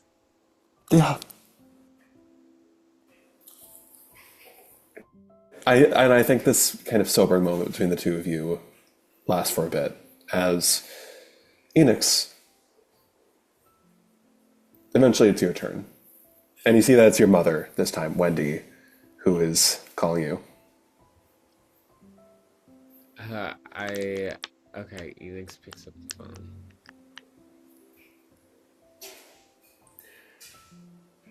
Enix? Yes, okay. I know you're not at the School of Inspiration right now. I'm not.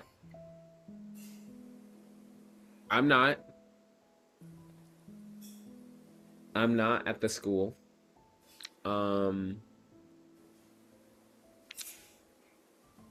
Okay.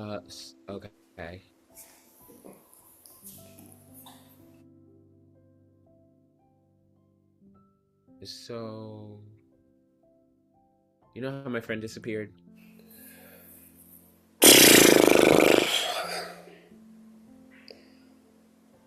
There to help us all.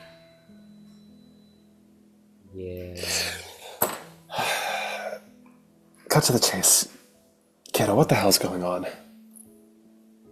So, I can't tell you. Because if I tell you, then you'll be implicated, and that's kind of a huge problem. And obviously, you and Dad are like, y'all used to fight or whatever. But now it's kind of my turn. And yeah. But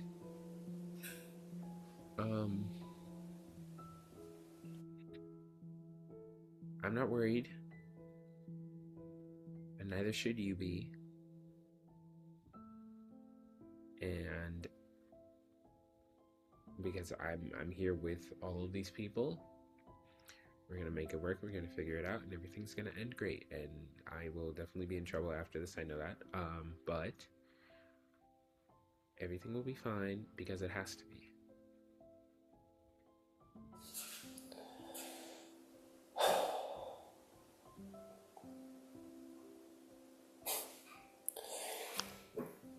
That was always a thing, Enix. No matter what you had to lose, you always had to stand up.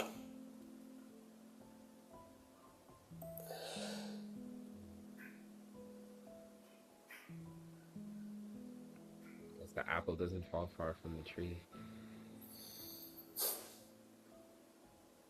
Our fault for raising a badass.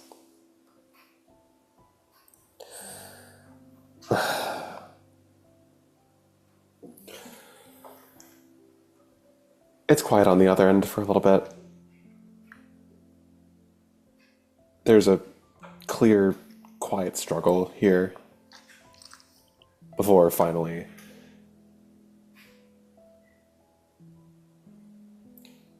you know what?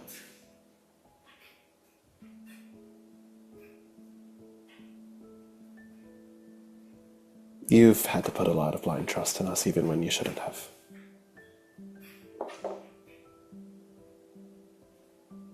Guess it's high time your father and I get that back in return.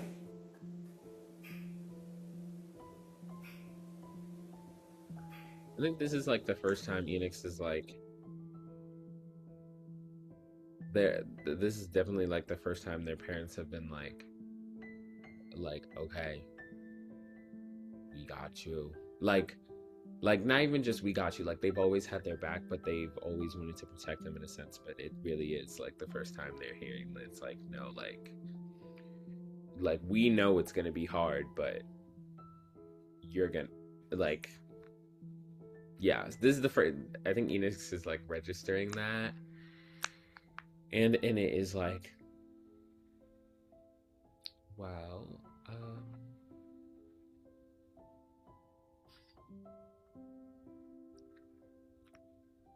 thanks. Just I guess like for dinner later you can like surprise me. Jesus, kid. Okay. You know what? Yeah, we'll do that. Probably be really hungry after all the fighting and stuff.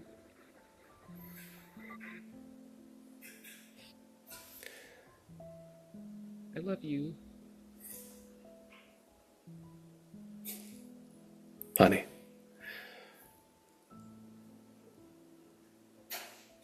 You are the greatest gift that either I or your father could have ever asked for from anyone.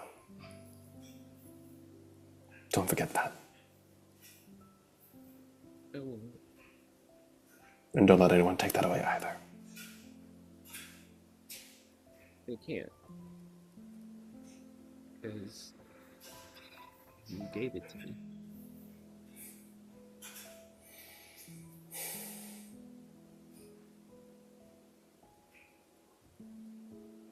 We love you, Enix. Just come home, okay? Okay. And good luck. And she hangs up. I think Enix kind of just like sits there for a bit and is like doing like the type of cry where it's like the phone hangs up and it's just like tears are just like releasing from their eyes, but they're not like dry heaving or anything. It's just like it's just going. Yeah. And I think you're just letting it flow for a couple of moments before you feel someone sit down next to you. You folks okay? Yeah. Yes. You? Yeah. Huh? And who is it? It's Bianca. Right. Okay. I think Enix like wipes her eyes and is like, me? I've never been okay a day in my life. All right, well. It was yes or no. You could have made it easy, but that's fine. Sorry. No.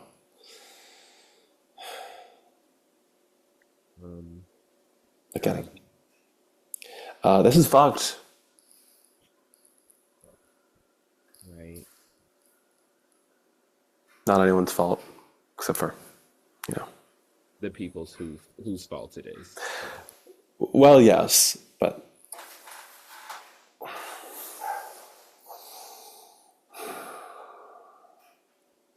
Um, hey, uh, is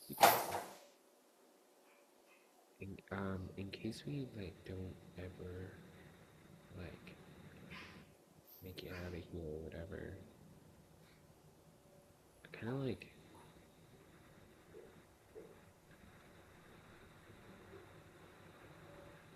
you know the thing where it's like you're hanging out with someone a bunch and you're like and it's like super cool and you like really enjoy that and it's difficult to put into words in a certain way, but you just like sort of want to be around them all the time and like a way that's like Girl, I know you're not doing this to me now after everything. Now of all times. I have oh my timing has never been good. I'm kind and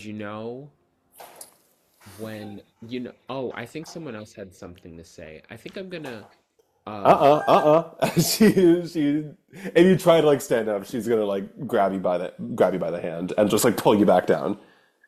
No, go on. You started talking.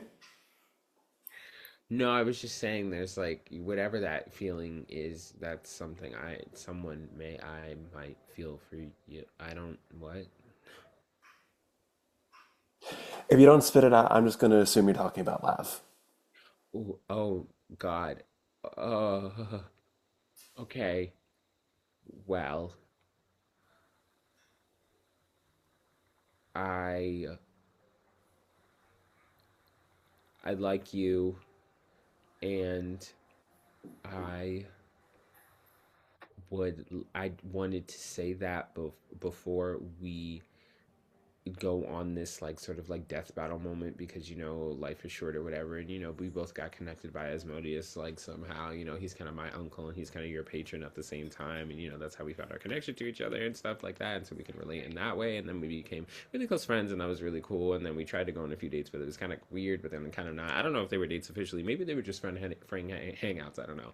But ultimately I just was just thinking that we're around each other so much, and it feels like I've never really grown close to someone in this way, that I feel like it's a certain type of connection that ultimately relates in a certain way that's like, when like stars and like, well, I'm kind of like a combination of stars and also darkness at the same time, and sun, and it's like there's a lot that goes on, but the connection between the two is really fascinating when you think about it. I mean, like I'm the child of like Lathander of light and like Asmodeus, and then that's so I come from the light, and then you also come from the darkness, and we kind of like meet up in the middle in that way, and I just feel like it's kind of a good match in a certain way.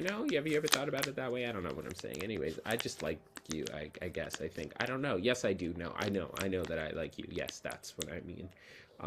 Can someone sedate me?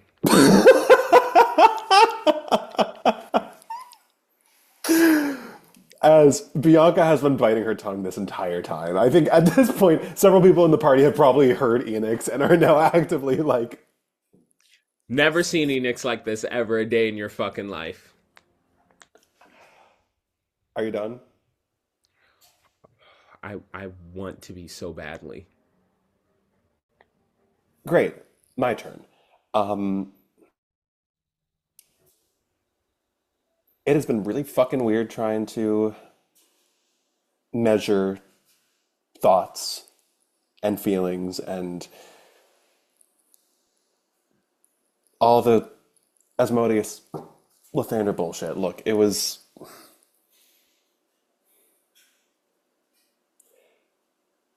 That was hard. To kind of... I don't know. Like it was, yeah, like it was shitty, but like it sucked to see someone like catapulting so far ahead of me.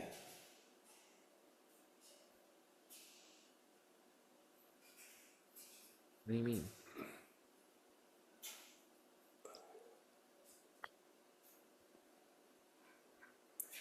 I know this is not the case, but for a little bit I was just worried that after everything went down with Krasinski and, signed your little deal with Asmodeus, well, not deal, but I guess the adoption papers, It felt like all of a sudden you, I don't know, had everything a lot more figured out. And like, look, I know that's not true, and I know that that's also not fair to either of us.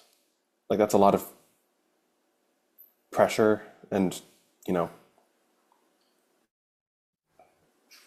I think I was just conflating how I was feeling about everything. And I'm sorry. And I know I've owed you that for a while. And it just, I was a little too busy being, you know, butthurt. That's okay. And for what it's worth, I'm really proud of you. I am. As your friend, like, like, you know, once you parse through all of the angst and all the bullshit and just look at the facts, like, yeah, it's awesome. And even though I'm not going to get there as fast, I do hope I get to that point too at some point. But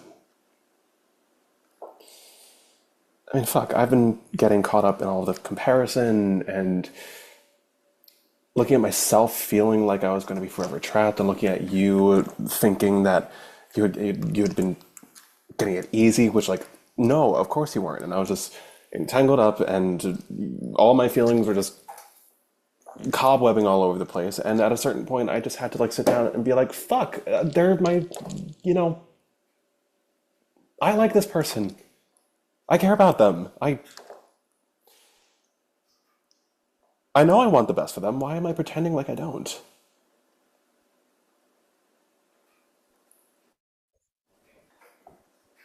And, you know, that's hard to say out loud too. But I don't think I know what I'm saying either. I just...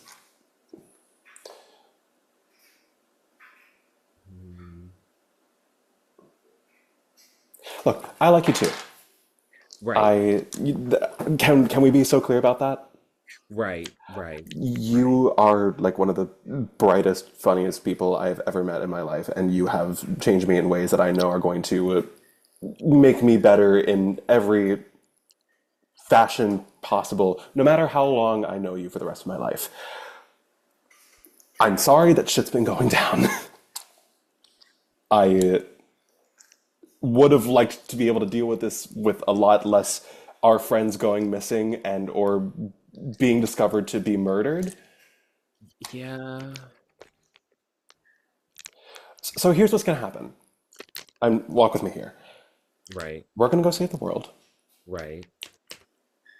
I'm going to start we're going to save the world. Right. You're going to go back to doing whatever you do. I guess I don't really know what that means for you. I'm going to start getting back in touch with Asmodeus. Start figuring that stuff out. And as soon as the dust settles, like, can we just go out? Like, I'm tired of waiting. Like, Right. Right, okay, yeah, me too. Okay. Yeah. Okay, yeah. Yeah, look, like, let's just do something fun. Yeah, I'm fine. Woo! Like, I know the new Avatar movie is really good. Do you want to just go see that? You wanna, and then I think Enix looks to their skin and is like, you wanna watch a movie about blue people? You're first of all, you're not. I mean, the lighting's weird. I can't say that for sure. I don't know. Let's just do something fucking fun. Like, you're walking with me. You know what I mean. I mean, yes, I do know what you mean. Sorry. You're so fucking annoying. Yeah, well, you're very cute. So now what? Pop me kettle. Anyways, I think we should go back to saving the world and stop. This is so weird that this is how we can both. This is weird, but sorry, I have to put on my my cool and mysterious persona again because this is absolutely too much. Girl, we've seen so much. Everyone in this room has seen so much of the other people. I feel like it's too late to be cold and mysterious. You know, real. Anyways, we should go back to We saving the we should go world. back to saving the world, but I like can we figure out what we're gonna see? I mean, I know like the new Jurassic World is like kind of bad, but Hey, hey, you know what? I can fly. We could go okay, to a drive-in and I could just fly and we don't have to pay for it because fuck capitalism. true.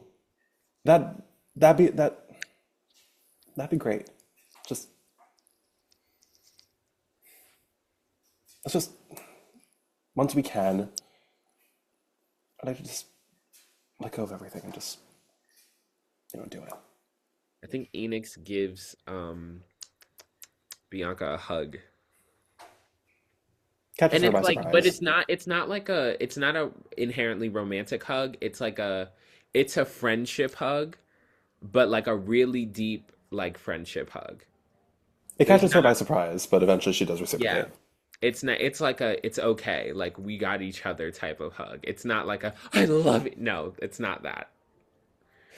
Um yeah. And I think Enix does that and is like and then back like the hug ends and then I think they back up and they're like, yeah, I could get used to, you know, the like that as like a regular occurrence.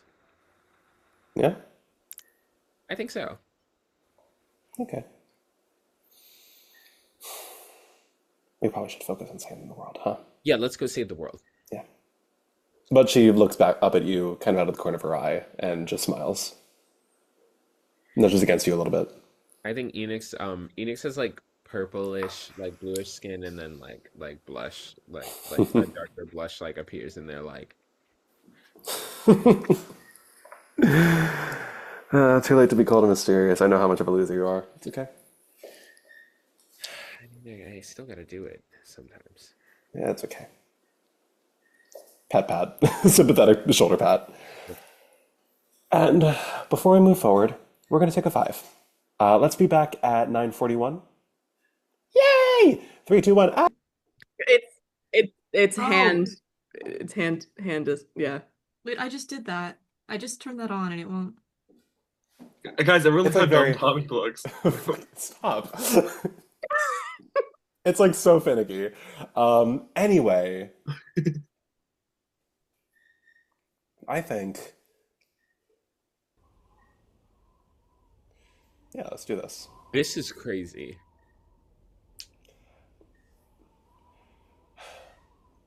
Holly, Iris, Enix, Syriie, Roselle, Dakota, Pallas. You're spending some time conferring amongst one another, checking in, making sure that people's injuries are healed. And before we move forward, I'm going to come out of character for a second and hit you guys with the first of a couple of what are going to be tough decisions for. No! Sorry. I'm going to say this. You guys do not need to come to a consensus by the end of this session. It is the matter of recovery. Now, I'm going to remind you guys, a long rest, by the metric of D&D, is 8 hours or longer. I know some of you guys could very well benefit from that. So I'm going to give you guys a choice. If you take the short rest, the story will move forward as it is currently. There will be consequences if you decide to wait and take the long rest in full. What's up, Iris? I wanted to say, this is Sam. Hi guys. I was downed at the beginning of last combats.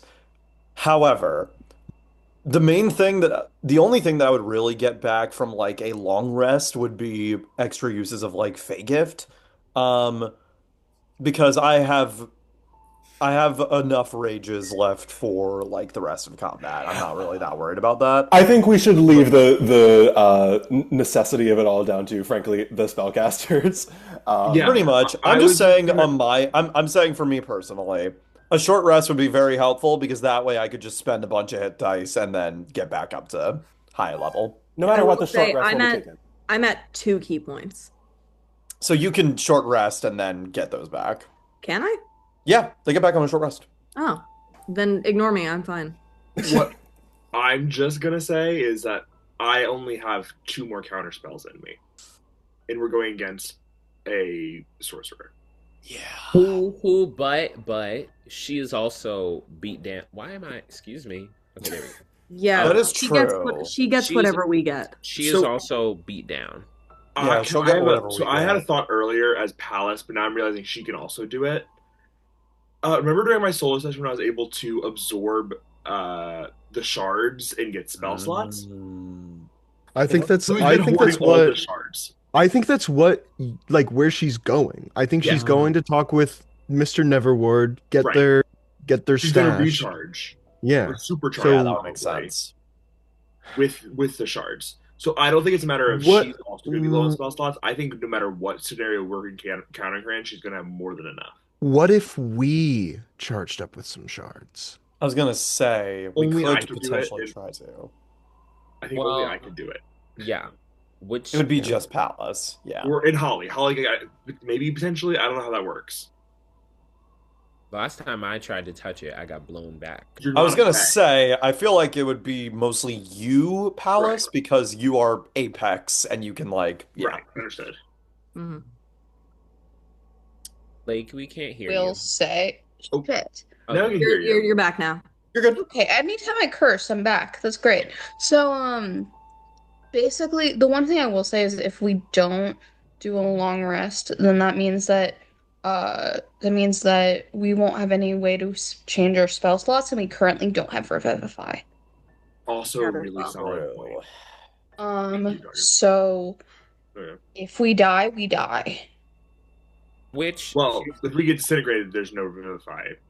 I was gonna say, I feel like as long as people go down and they're not disintegrated, but if you're disintegrated, it doesn't matter, Right. then we can just use healing to bring people back up. But it's mainly, do people have enough like low I also don't know if we have a spots? diamond. Yeah. It's we probably should ask time when they get back, just because like What our ruling is on that? yeah, with that because like do you Revivify. happen to have a diamond with $100 in your pocket? Anyone? Palace has like 3. Oh, so Yeah, I was going to say if anyone does, it's Pallas. Yeah. I feel like it might be best. oh no. Sorry. Canonically, one of Palace's earrings is a diamond. Did you Remember already the- spend one of those? No one No. died. Tommy like reminded us at the top session that Palace's earrings count as Revivified diamonds. Demons. So I guess Revivify is a possibility if we're still ruling that my earrings are qualify. I would say, I think the Revivify comment is a good one to think about. I will say that, for me, I'm doing pretty good on spell slots. I didn't really use many, during the fight. I didn't end up having to fight because I used my big guy, so my big guy did most of the fighting, and the rest of the time I was just fighting with my weapon. So I'm pretty chill on Smart. spell slots. I mean, I have 1/4 level left. I got 1/3 level left. I got 2 second level and all my first level. So, I'm like big chilling, but at the same time, okay, wait. Here's my thought process. Sorry, I keep talking in circles. I think we should go now because if we don't go now, not only will she have, like all of her shit together. On top of that, we don't know. She is a mind controller. If we go now, she doesn't have as much time to like get in other people's minds and recruit other people to help out. We already have the strength of us plus like 5 other people, kind of. I think At least. the others are pretty tapped.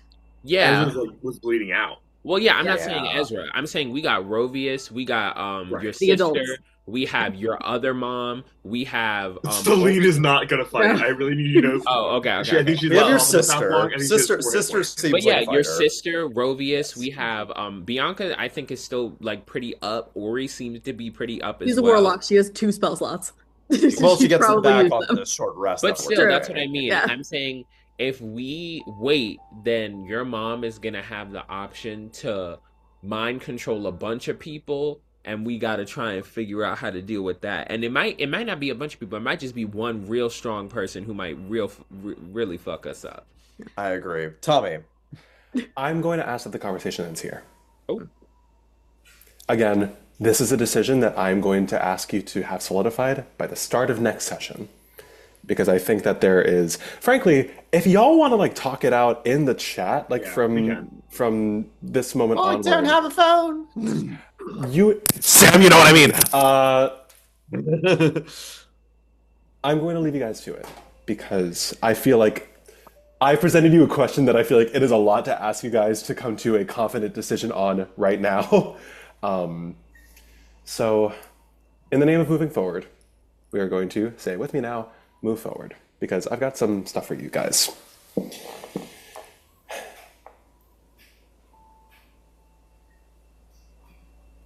Celeste stands before all of you, surrounded by this arcane fireplace.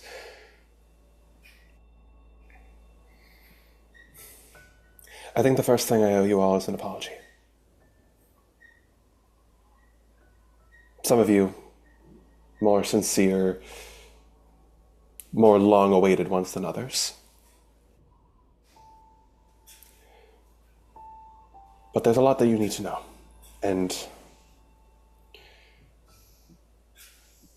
I hope I can enlighten some of you as to what's been going on. And from there, we can figure out what we can do about it. The first thing that Celeste is going to share, and I'm not going to roleplay this, is she is going to share everything about her history that she told Dakota.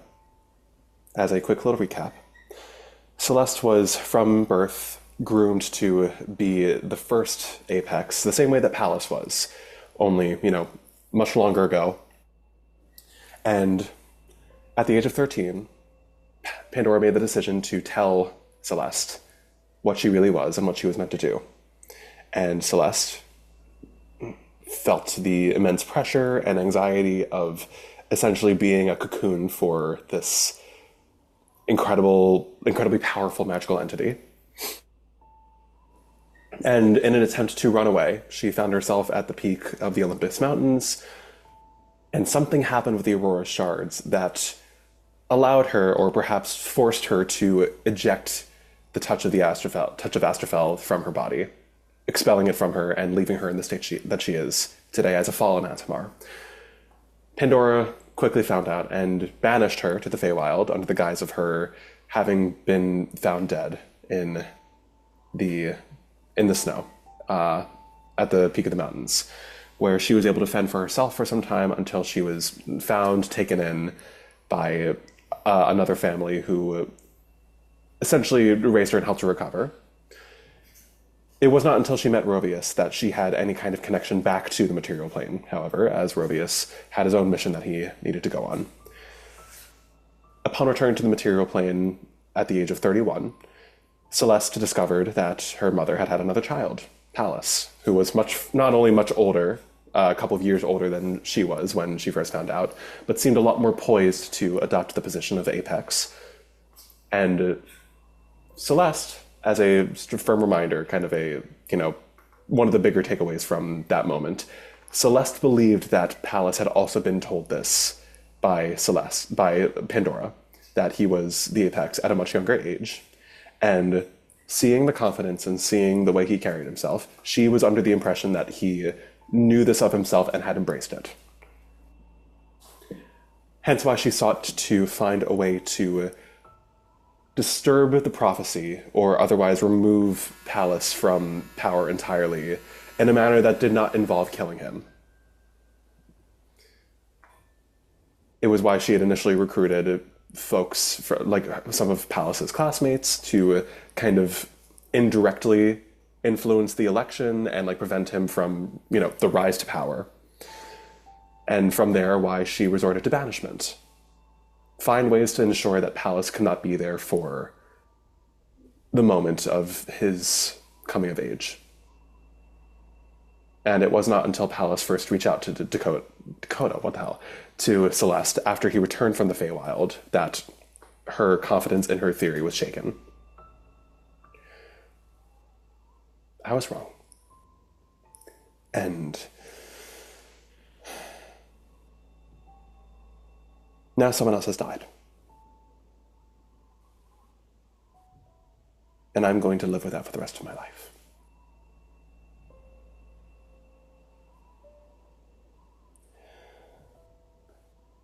But it's clear to me now that the thing I was most wrong about was that my mother's strategy had not changed. It had.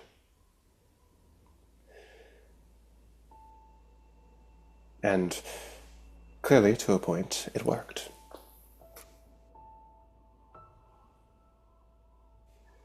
Astrophels are machines. We're puppets, in a way. We are made to fulfill a purpose. We are guided along the track to ensure that that purpose comes to be. And the moment anyone senses a disturbance, it's curtains.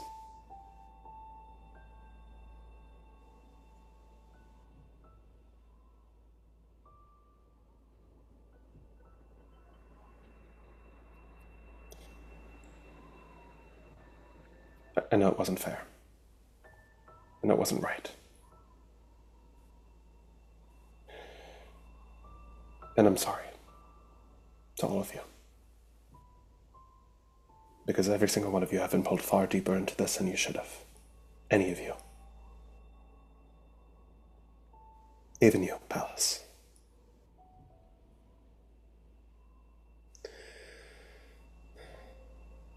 And I don't expect your forgiveness. Frankly, I don't even expect mercy.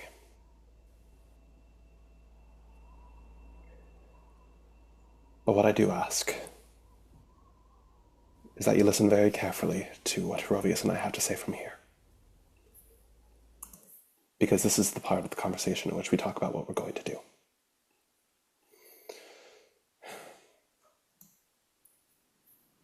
You all are familiar with Aurora's shards, I presume. Some more intimately than others, perhaps.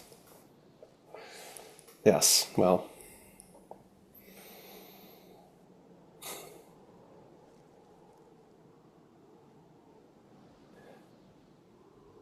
The ritual that allowed me to expel the touch of Astrophel from myself had something to do with the crystals. That much I knew. It was just done frankly by accident. I had no way of knowing what I was doing. I had no way of knowing how to control it at the time. And in the hopes of deciphering a way to expel it in a manner that was safe, Rovius has been doing some experiments. If you will, darling. And Rovius takes the stage from there. Yes, well, it is my theory, and with the limited understanding of what Cecilia has gone through, was that the Aurora shards had a palpable reaction to the presence of the touch of Astrophel in a manner that allowed these two bodies of magic to coalesce and communicate with one another. I believe what had originally happened was that the shards absorbed Cecilia's magic. Safe vessels within which this magic could exist and be trapped and kept out of harm's way. Where are they? That's the thing. The crystals, they don't store magic.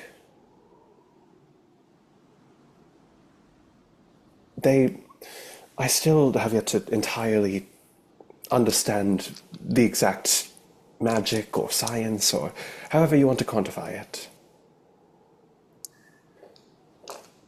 Within an Aurora shard is a constant feedback loop of wild magic. It is constantly being created and destroyed within itself. It's almost an Ouroboros. What comes from it is what is soon quickly destroyed, until, of course, the shard itself is destroyed, and then thus, or the magic itself is absorbed. It is within, the bodies of particularly fey creatures who are able to channel that magic, who are able to process it and channel it within themselves, because everyone channels magic differently, those who have access to it, that is. But when it's within the shard itself, it eats at itself.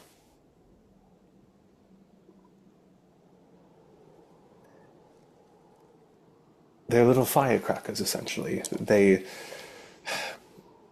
I suppose it makes more sense in practice, I suppose, but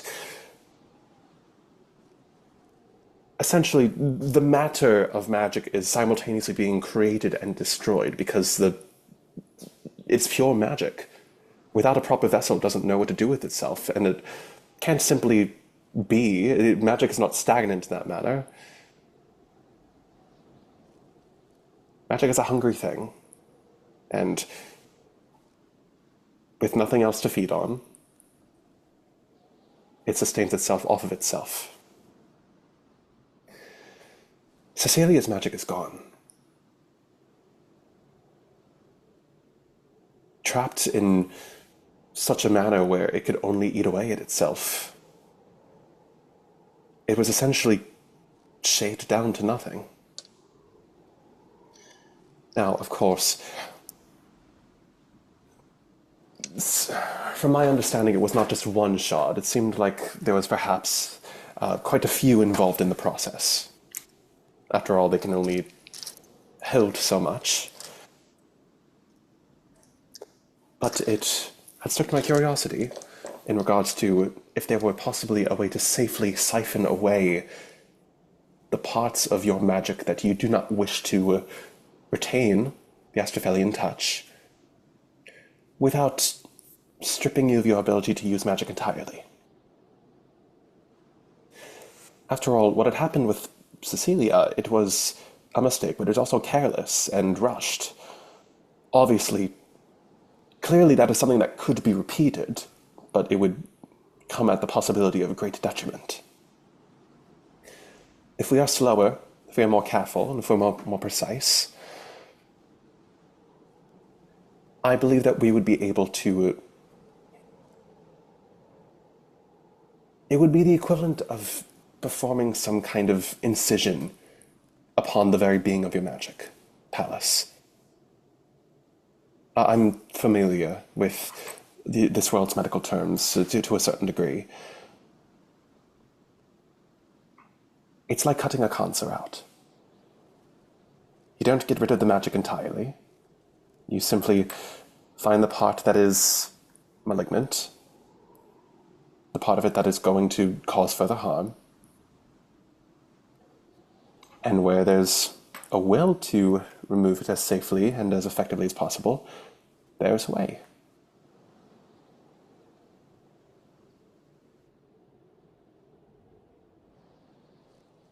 I think the immediate reaction is Pals wants to be like, fuck off. You can't do this to me. You can't take that part of me away. That's not just a part of my magic that's bad, that's part of my magic. Like, it's very hard to figure out what's bad and what's good when you're an Astrophel. You know what I mean? I don't really have support spells. I have debuff spells. It's a dark power. But I think what gets Pallas choked up is he's like, does it matter? Is there any good reason, Lord, take my whole power away if it means avoiding the amount of deaths this may cause. And I feel like it's that like immediate like rush to defend himself and say piss off, and then the juxtaposition of I can't be selfish like that. And I think Pallas has not had to deal with selflessness yet, and the idea of like, oh, I need to do the thing for this greater good, and that's the frustration that Pallas is having at the moment. Is he's truly not lost for words. I think stunned is the appropriate term.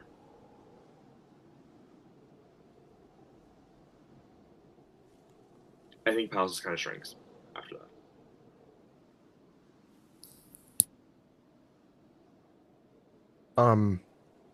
Does this person in the ritual have to do it willingly? I understand the alternative would be to do this to Pandora.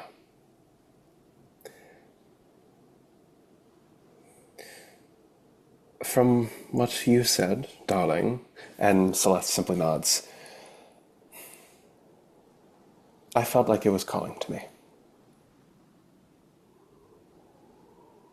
Fey magic, it reacts to its own presence. It kind of naturally welcomes its own, in a way. But as the vessel, as the one who had control over it, I had indeed brought it about myself.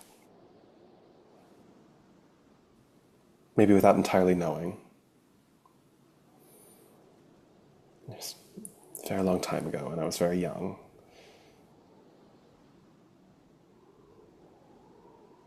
But I do believe that it have to happen willingly. Doesn't it have to be me? It doesn't matter if we could do this to Mom or not. I'm the apex, she's not. Precisely. It's a matter of it. We could just knock Pandora out and things are fine. If she could have done it by herself, she would have done it already. She wouldn't have bothered having a second kid. She'd just go do it.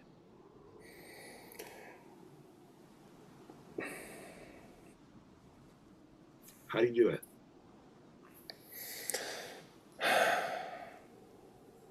Well, before you agree to this, and she kneels down in front of you, Pallas, I'm not here to tell you what to do. But I think if you do make the decision to go through with this, we need to also have a plan for what comes after. I don't know what our mother is capable of with the knowledge that she has failed twice.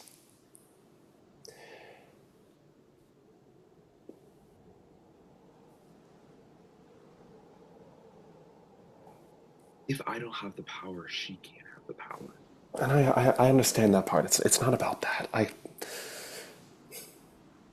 She looks at you, Dakota, dead on. I don't want to hurt her. Why not? She hurt you. She did hurt you.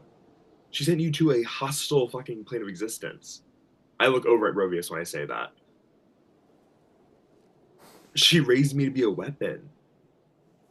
We don't know what this woman is capable of. No, we do. I've seen her kill 2 of my friends. I want to kill her really bad. I kissed.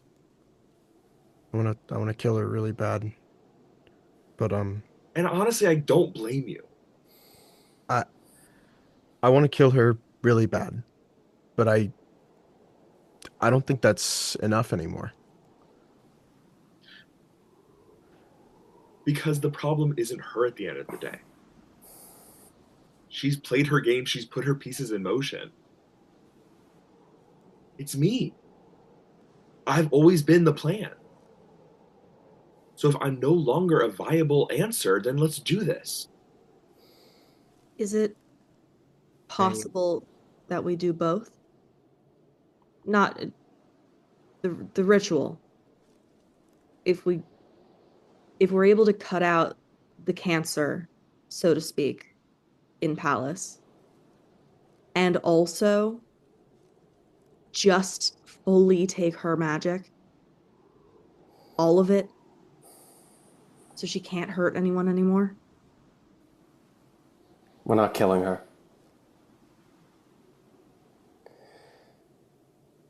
You shot me with a bow and arrow. Yeah, and that was fucked up. Yeah. I know that. Great. Let's kill Mom. Hey. Sorry.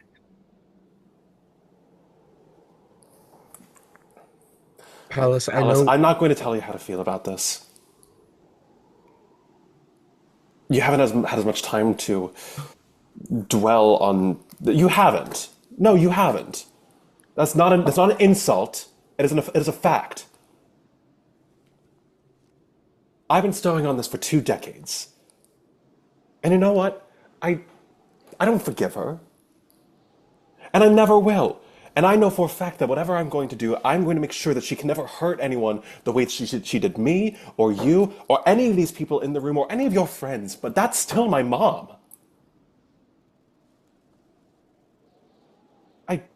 That's Mama. And you know what? I don't act like I'm better than anybody because I'm no longer an Astrophel. But I know for a goddamn fact I'm better than her. I will not stoop to her level. And you know what, Pallas? I don't think you're going to either. What if... And I think Enix like sees the tension between these two siblings and is like, so, and is like, what if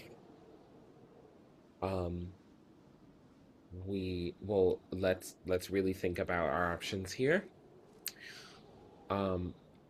Palette, I mean, we can get rid of your magic, sure. Then she doesn't have another apex for now until she finds someone else and has until another child is born. That bitch is old. She's not having any more kids. All right, hold on now. I'm just saying, if she has the ambition to kill kids, she has the ambition to there's a light riding on this for her. She's kind of immortal, kind of, and so like, I just feel like for you to get rid of your magic doesn't really solve the issue. The issue is sort of her, period. Because ultimately, I mean, Syriie has a point. We could do both because then at that point, like, no one would ever come after you again. But also, she's sort of the biggest. She's the. Sorry, one sec.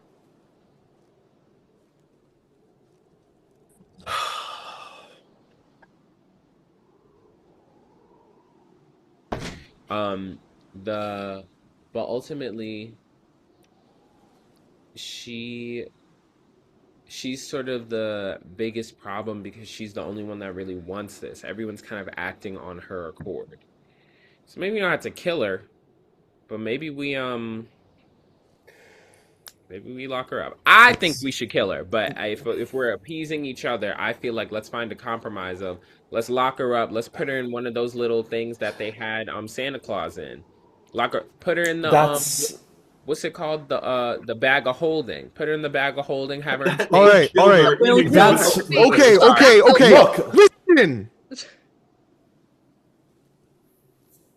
I know that I'm on the Kill Pallas's Mom Club. I'm the president of that. God's sake. But I think that if we did that, she wins. Because she wouldn't have to face all the problems that she's caused. And I know that for some people it's not right. But I think doing whatever we can to stop her is the most right thing to do.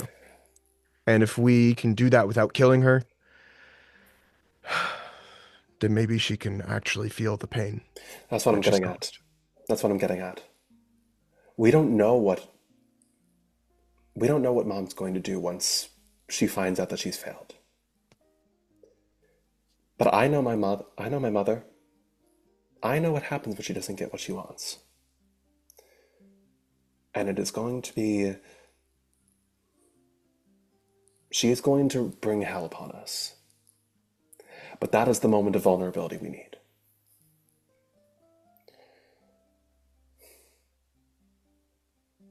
I don't have an immediate answer, but I know that Dakota's right.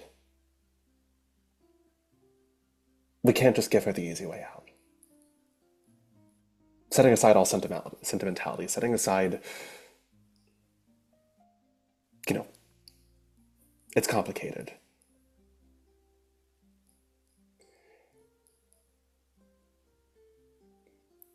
It'd be too easy.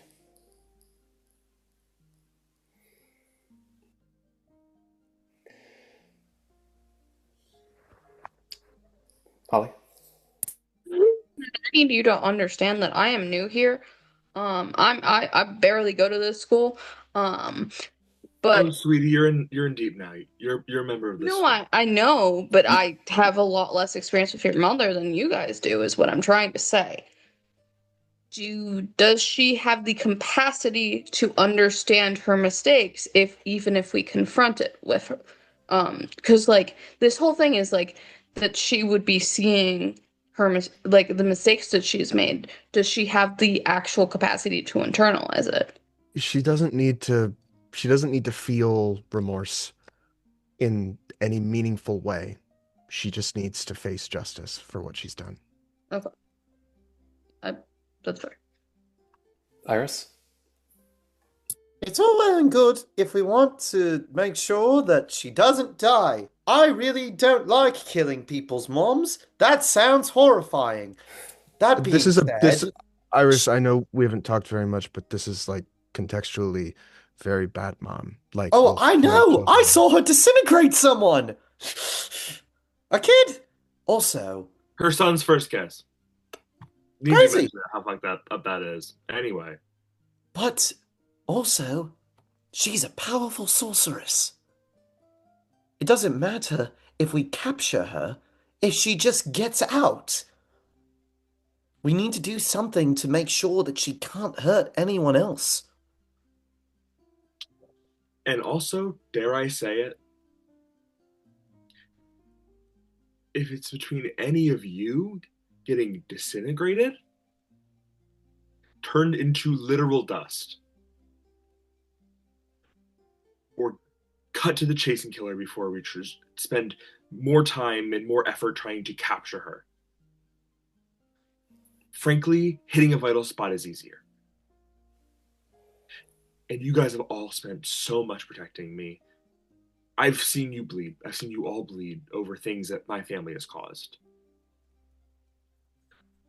Frankly, it would be easier to get the jump and kill her than it would be to bring her out of spells, to bring her to where she's physically binded, her mouth is covered. And guess what? She's a psychic. She still has tools in her toolkit, even if we have all those things covered.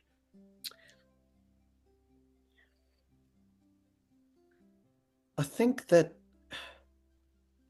this ritual, it needs to be someone who's willing. But if we can find a way to do it in a way that we could do it to Pandora, I think that that's the only idea that we can do that's not involving killing her. Because otherwise, she's just going to keep doing this.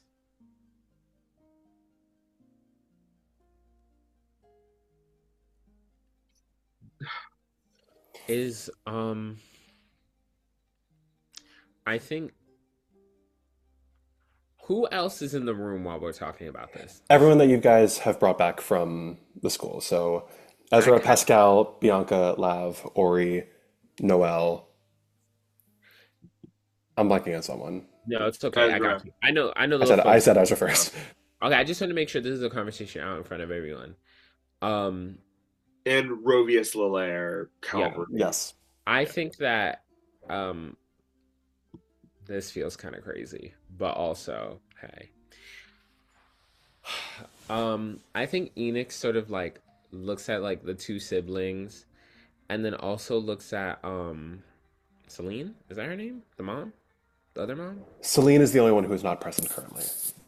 She's not here? What? She's recovering. She's not in the room. Oh. Oh, okay. I was just gonna suggest that should be a conversation between the three of them, and we just respect whatever decision the three of them make.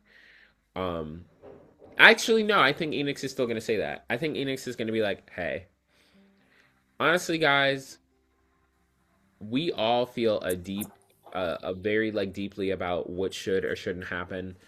But I feel like if we're making the decision to put down a member of someone's family, we should leave it up to the person's family to decide. And between you two and your mom over there, I know she's recovering. We're leaving her out of this.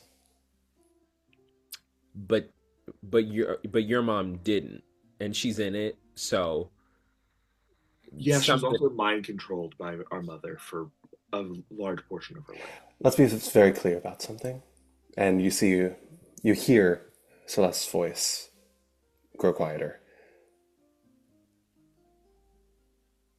Celine is at absolute worst someone who wanted to be loved by someone who she did not understand was not capable of giving it in earnest.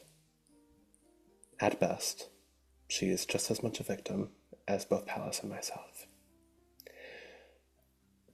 And I'm going to be frank, I don't even want her to know who I am. Not yet.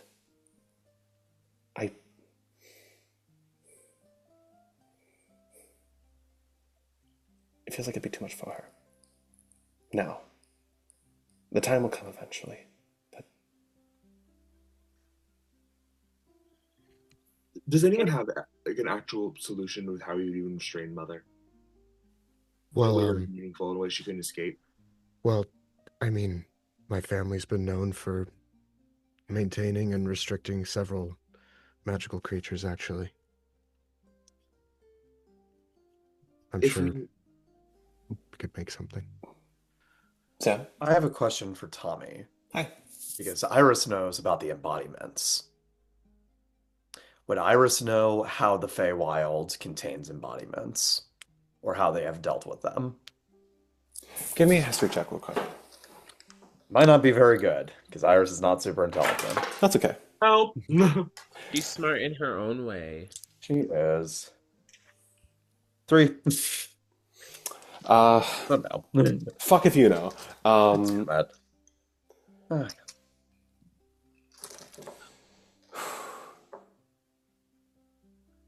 I will also offer this. I think the hardest thing to predict is how Boreas is going to react. Obviously, it bends to you, Pallas. You are its master. You are its apex. But it's not going to have a master after. It would go wild. An alien beast. Just confused and hungry.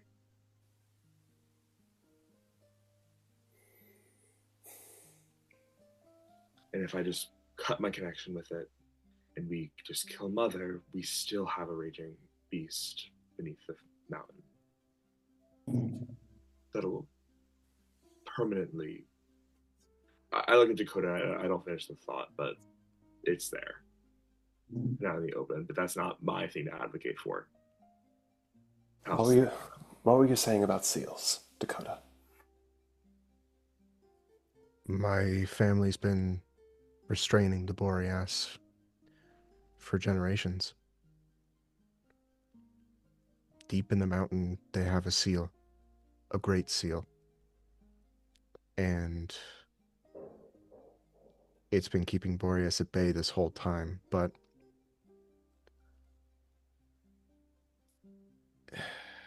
if we kill Pandora and if we get rid of Pallas's connection to the Apex, we'd have to keep it restrained. We'd have to.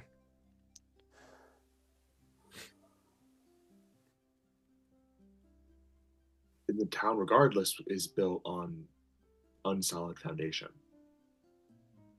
The town could truly never be safe if there is a giant monster under it. Which, by the way, we're talking about like legacy stuff and people dying of old age. Someone could just, sorry if this is brutal, but we're having a pretty grim conversation as it is. Someone could just kill Dakota's family.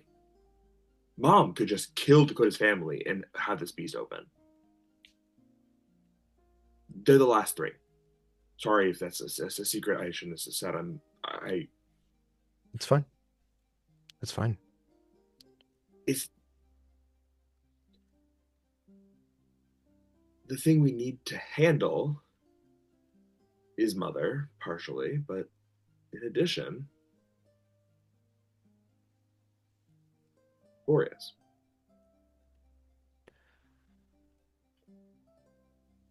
I mean, can we destroy Boreas?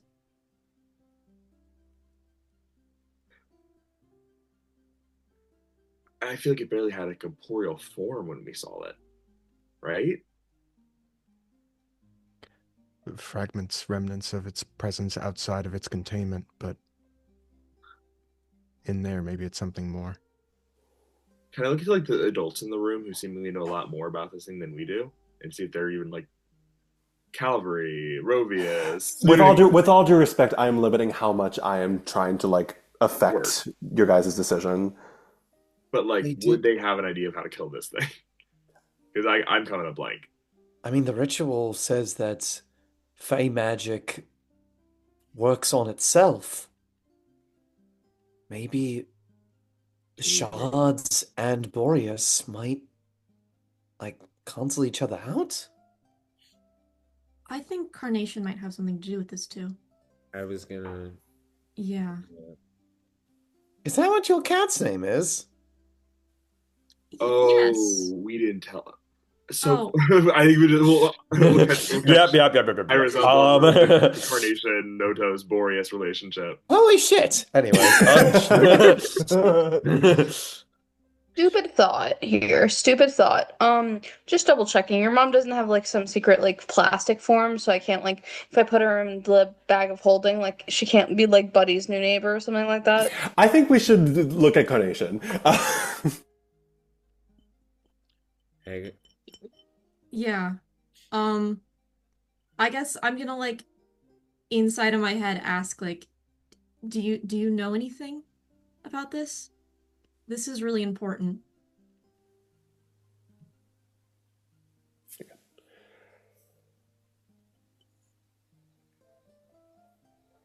Can you bring me out? Okay, yeah. You allow Carnation free. And Carnation begins typing. Bruh. You could do that the whole time. Meow, meow, meow, meow, meow, meow. Meow, meow, meow, meow, meow, meow, meow, meow. It is not as a cat that you all see Carnation.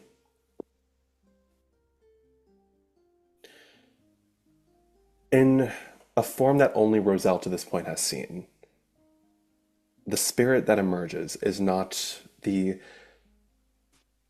effervescently soft Maine Coon, but rather a gnarled, hunched, near-draconic beast, the size of Dakota even while slouched, coated in glistening fire. Its only discernible... Shut up, Aidan. Its only discernible features being glowing yellow eyes and the shape of a fire-curled maw. Clawed hands, clawed feet, pulsating with magic.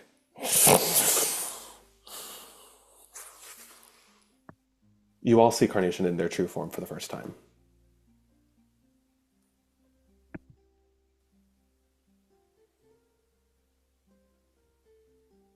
It's them.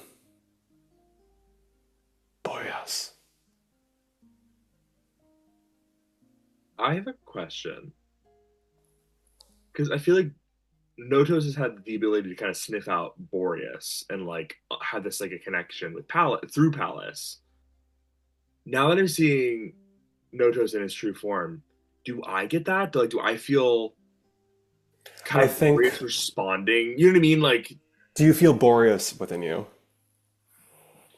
as in like I'm trying to say, would I feel what Boreas would feel in the presence of Notos? Like, am I unsettled by Notos in this form? Like, is there certain like, is there That's any a really good connection question. to me and Boreas?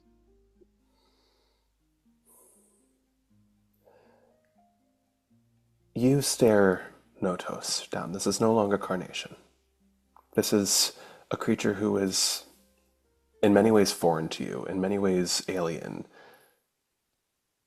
You know deep down that this is indeed Roselle's deeply trusted companion, but Pallas, you do feel something. It is not your own, and maybe that's what makes the feeling all the more intrusive.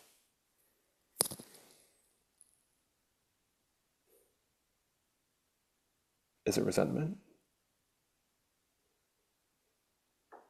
Is it superiority?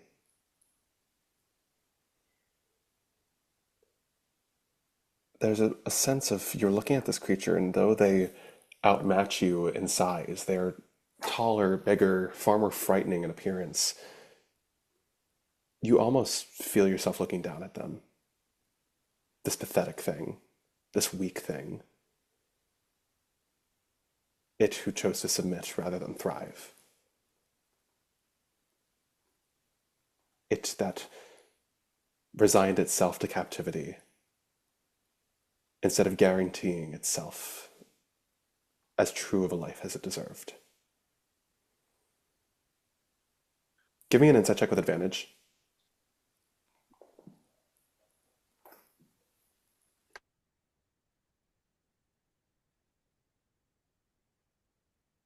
$18.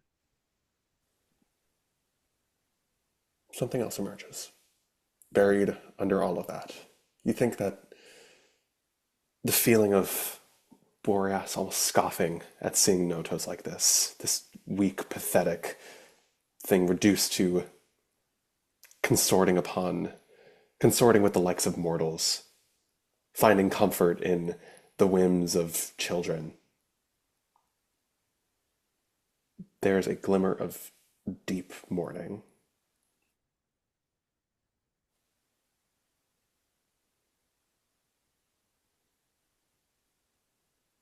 And them kind of both being beasts.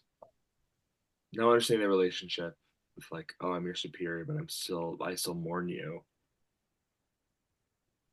Is there any of that inherent instinct of danger coming from Boreas in reaction to Notos? Like, even just like a thing that can kill me that I didn't realize could kill me is here. I don't know if that's coherent, but like fear. It isn't fear.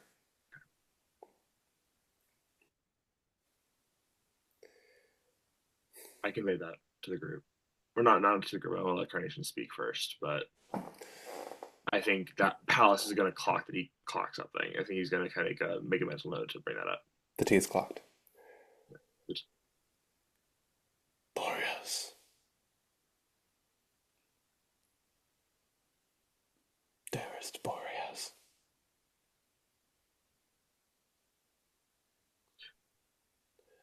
you are of the same cloth.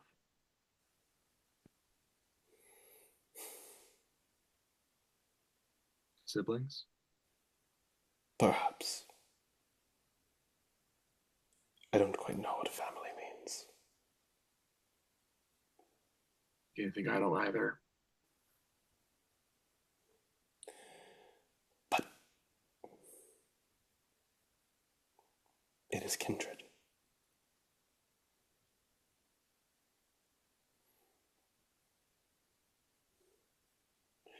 I don't remember, but all the same, I think I understand.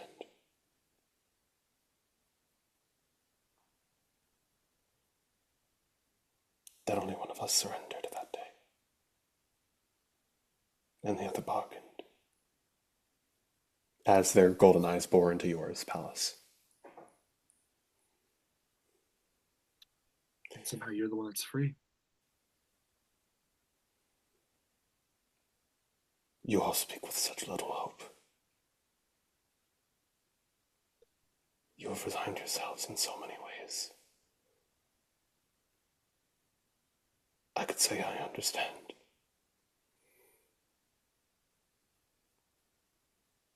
But I think I know. As greatly as it pains me to say it.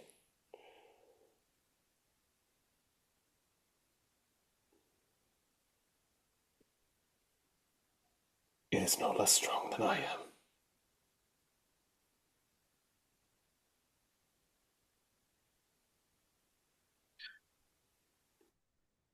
No less powerful. What would you have us do to it? If you are of kindred nature to it, you have a history. It is not what you would do. But what can we do? Could we send it back to the Fae and be done with it? Could we reseal it in a new way? Or I'm really grasping at straws here because I don't think anyone else knows what the Fae is capable of. I'm going to need all of you to make Arcana checks.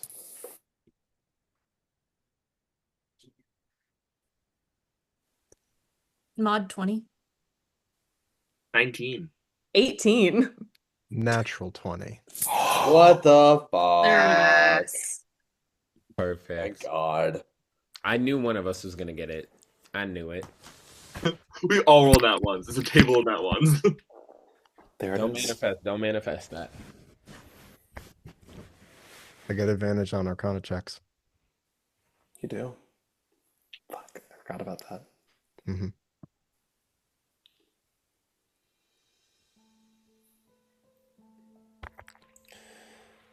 Pallas, Roselle. You both understand Carnation on a fundamental level. Maybe different fundamental levels, but Roselle especially.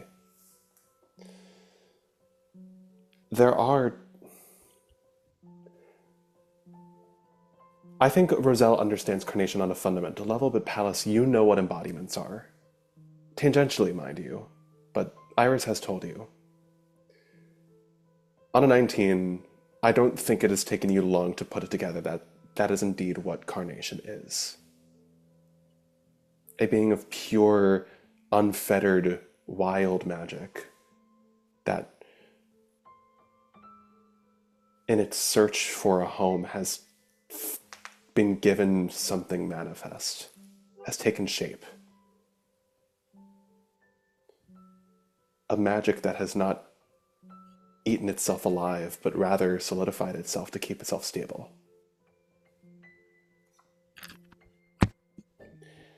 Dakota, I think you also put this together.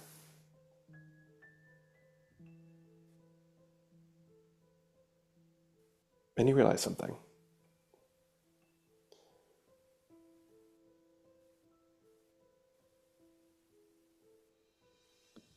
Notos gave itself shape in its pursuit to find what it had wanted. Sometimes magic is born out of desire, out of passion, out of the desire to create, the desire to be. It had given itself its shape in search of this. You look between Notos and Roselle, and you realize that Notos has found what they were looking for. A sense of belonging, a sense of home. And the question that emerges from your mind, what's going to happen to Notos when Roselle lets go? It's a hard pill to swallow, but then you think about Boreas. Boreas, who has all of the reasons to be expelled from Pallas, you have all the reason to ensure that Pallas is cut off. When their reason to be, when the thing that they have been hungering for, when that method of finding that sense of belonging is taken, who's going to be left? The answer isn't Pandora. The answer isn't Pallas or Celeste or any Astrophels. Who did Boreas come here with? Who did Boreas fight alongside? Centuries upon centuries ago, who completed Boreas first?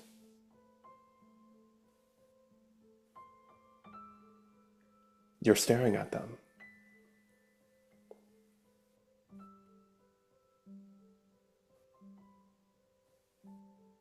Fire and stars.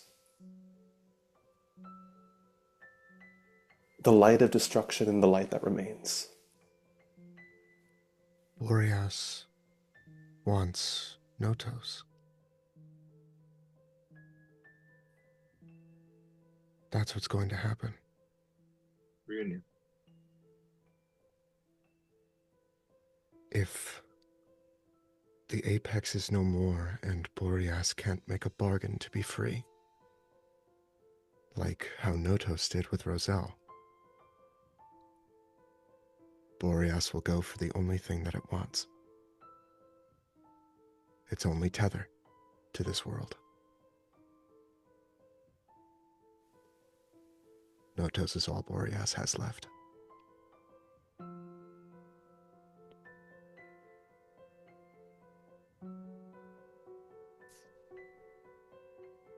If we sever the connection to the apex, it's not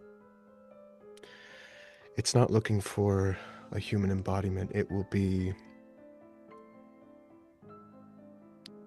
going after Roselle. No. Roselle. If Roselle dies, the magic that's inside her, Notos, will be free. Like the magic that was used to bind Boreas and Notos all those years ago. But it's not her she wants. It's trying to get to you. I know.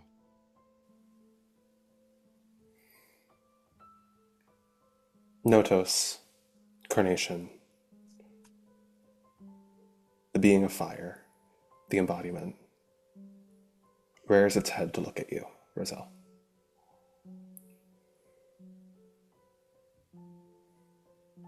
Roselle is kind of freaking out. She hadn't ever considered that this might be an option. Roselle.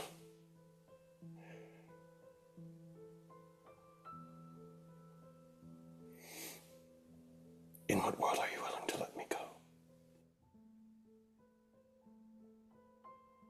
What?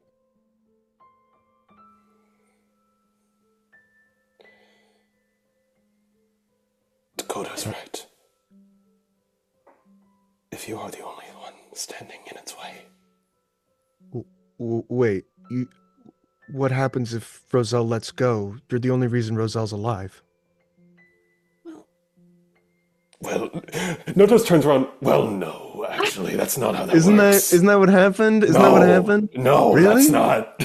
Wait, I thought you two were like spiritually inseparable. I thought that was the case. Like emotionally, yeah. It was more like a spiritual kinship. Oh, okay. I'm gonna go stand in a corner and die.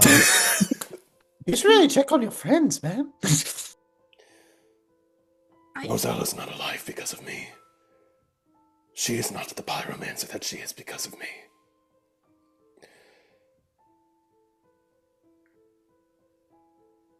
There There's always been a world in which I would one day no longer. There's always been a world that I would not one day no longer walk amongst you. And I've known that, even in my absence, you would still thrive. You would still flourish. I don't know if that's true. But I'm not trying to be selfish here. I don't know who I am anymore without you, and I don't know what'll happen to you if you leave. I don't want to be the reason you die, but I don't want you to be the reason I die. Roselle. And this part, for the first time, Notos has been speaking aloud to all of you in this moment. This is to you and you only. You are as brilliant a flame as any. I've known that from the moment my heart was attuned to yours.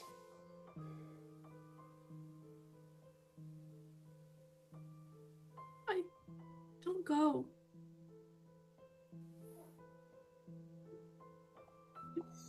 You can leave if you need to, but... Roselle.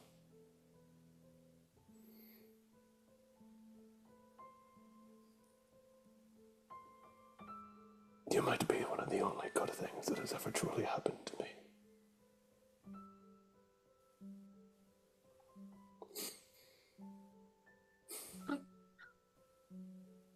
Thank you. And at the same time,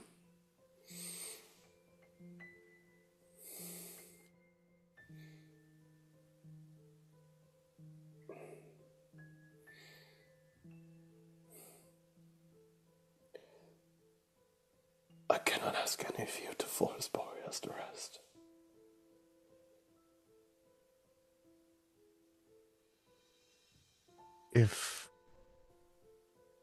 If we free Boreas and Roselle gives you up, what would happen? The destruction of the world as we know it? No. Destruction of one another. Perhaps.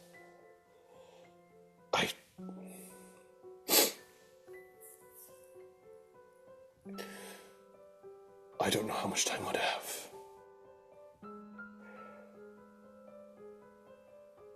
But I say this not as an insult, but as a truth.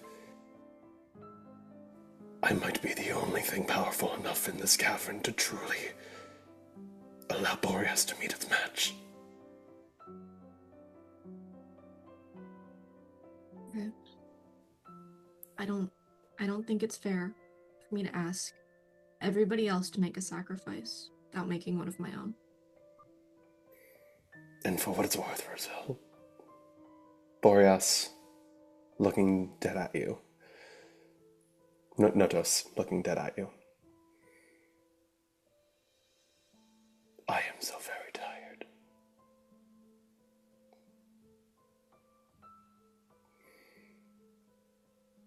I have been slamming my very being against the walls of an enclosure for a very long time.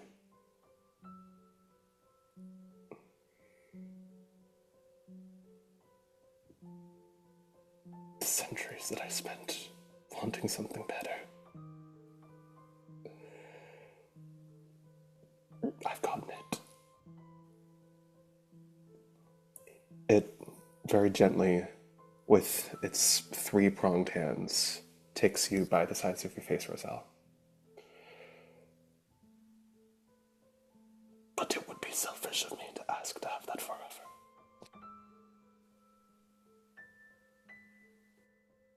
I'm just glad you were able to find any sort of peace. Oh, I have found so much more than that.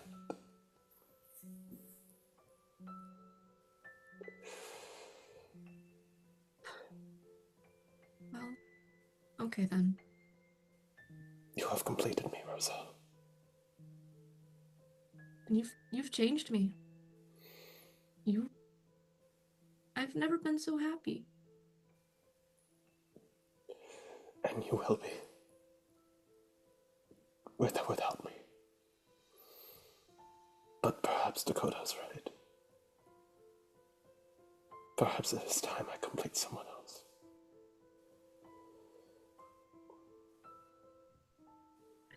I just really wish you could have met my parents. They sound like lovely people. Yeah. Okay. I'm going to offer one more thing on that at 20. Well. Sorry.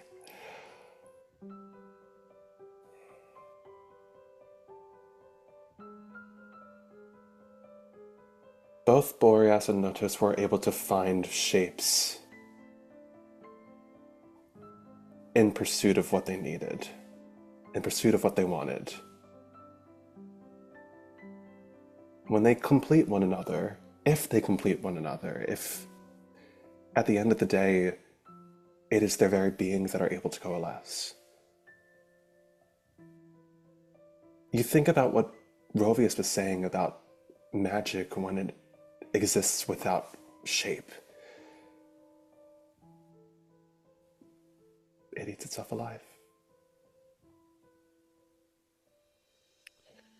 This is no longer just a matter of getting rid of Pallas' magic, or getting rid of the touch of Astrophel. You realize that getting rid of the presence within Pallas is just the first step here. It's the lore.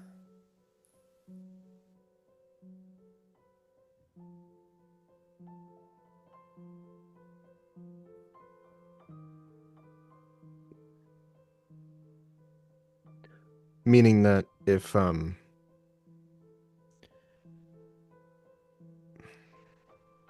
if we get rid of Pallas's magic, it'll still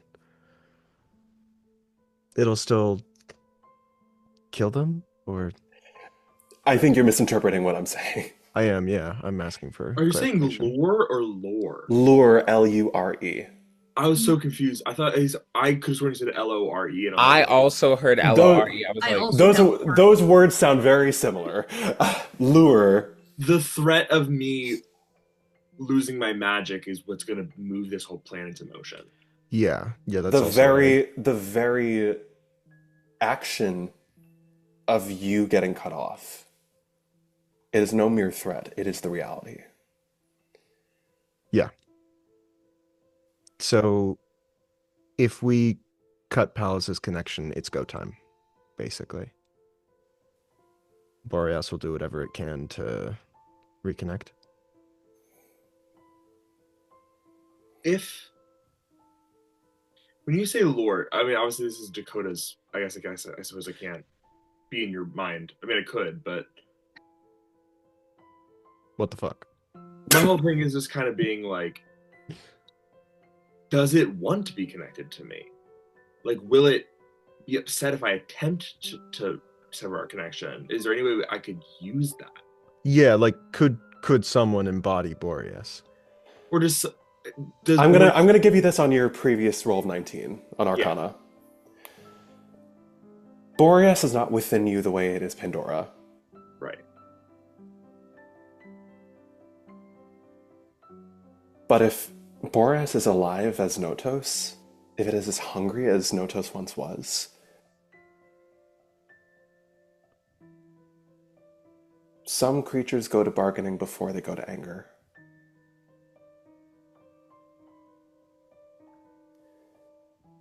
But when that doesn't work,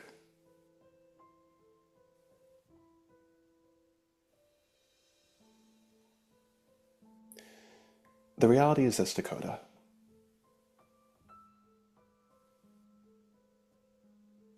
Pandora is Pandora.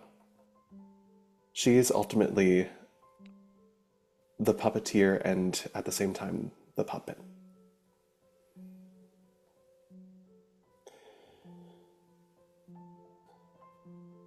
As frightening as an ordeal as facing Pandora is, or as facing Boreas is, as facing the Arcane Mistral is,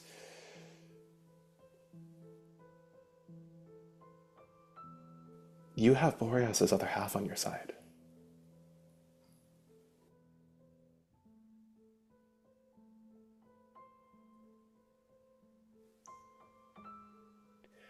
Iris, and then I'm going to do a little bit of an aside.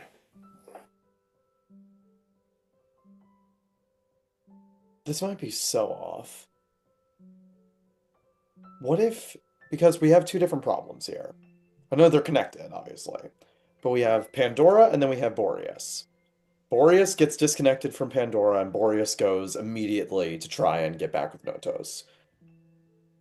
That's like hard to deal with. We can't, like Tommy just said, goes to bargaining first. What if we give Notos something that it wants? Something else that it wants? What if we bring it back to the Feywild?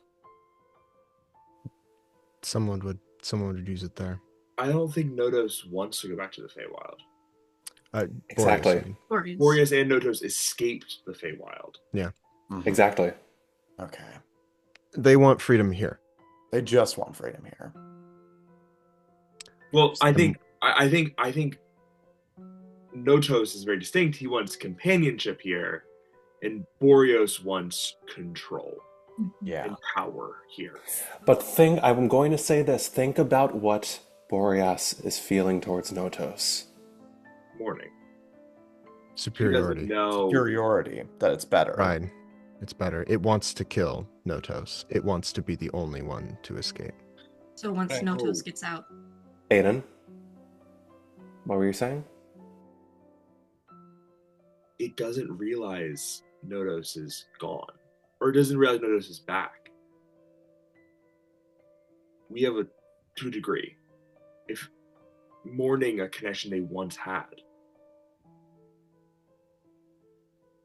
Am I understanding that right? In a sense. Notos is aware... I'll just in a sec, Bryson. Notos is aware... Boreas is aware that Notos is alive. Okay. I'm going to remind you guys of Boreas visiting Roselle in her dreams in taking Pallas's shape. Yes.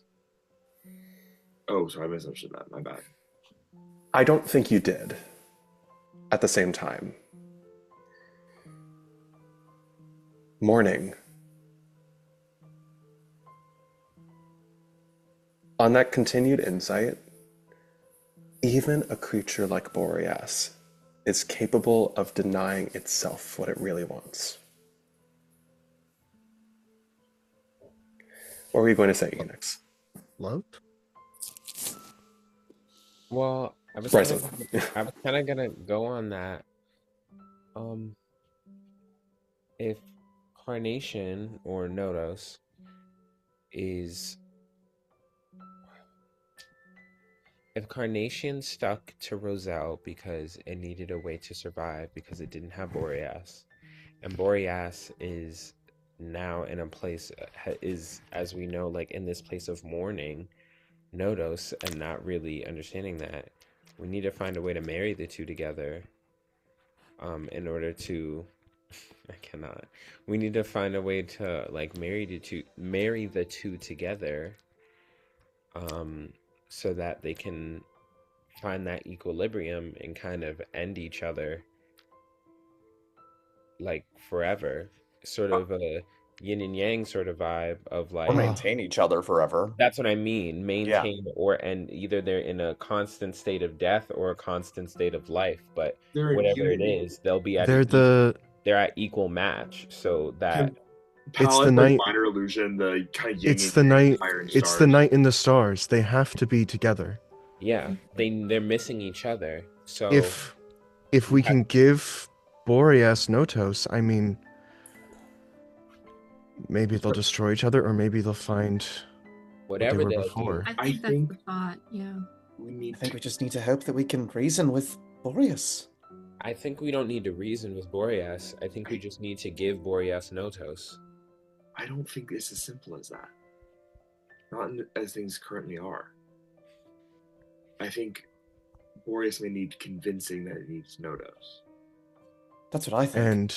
And that they And- can't destroy each other. And in addition, my mom benefits from them not reuniting. Yeah. So she will interfere with these plans. We can't just give it over. It's not that simple. They have to be together. They have to harmonize. They have to make a song. They have to merge.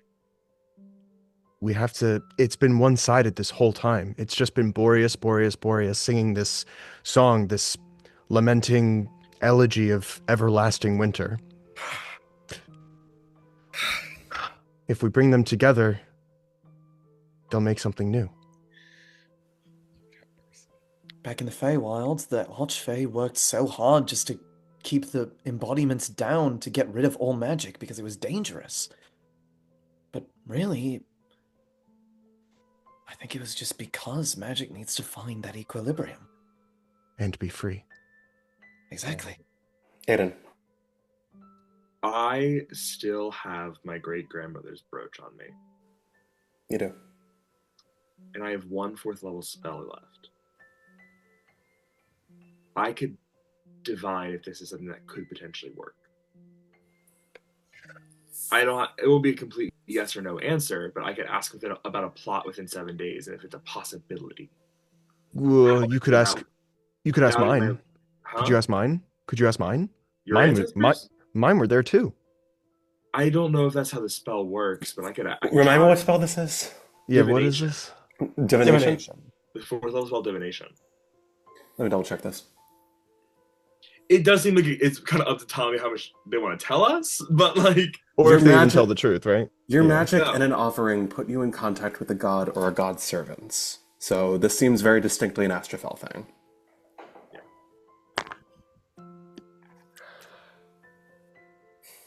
However, it would be my only 4th level spell slot, and we would need to sleep. Or we know it works and we can just Bryson, and then I really want to get to my thing. Oh, sorry. No, by all means. If we need a space for them, shot in the dark. If we need a space for them to be able to reunite and maybe fight it out. I mean, listen, if they fight, they don't. If they fight, they're not going to kill each other. If they love and make up, they'll love each other forever. You know, whatever they end up doing, it will be perpetual. I kind of do own a third space as like a weird wish between a god and a demon.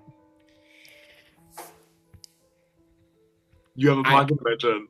I don't have full access to it, but I do have a third space that was made for me. Enix. Pocket that. I'm going to... 2 more things are going to happen this session. We might go a little over 11:15. Motherfucker. Only a little. I'm going to say this. Rovius stands up. All right. I think we have a lot to think about. All of us. He says regarding Notos, who kind of offers Rovius a solemn nod. But there was something I wanted to give you all. In preparation for... Look, I'm going to cut to the chase. Regardless of how we're going to approach this, we have a very difficult road ahead. We're going to need all of the help that we can get. And with that knowledge, you see he reaches behind the little, rock that he's been sitting on and pulls out a sack. I understand that Christmas is only in a couple of weeks. It might benefit some of us to open some of these presents early.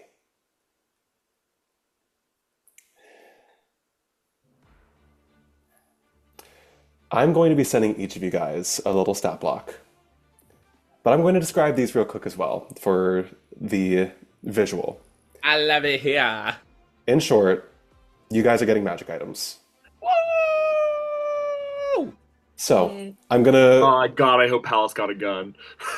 Not quite. Just the Glock. I would say 5 of these are pretty simple.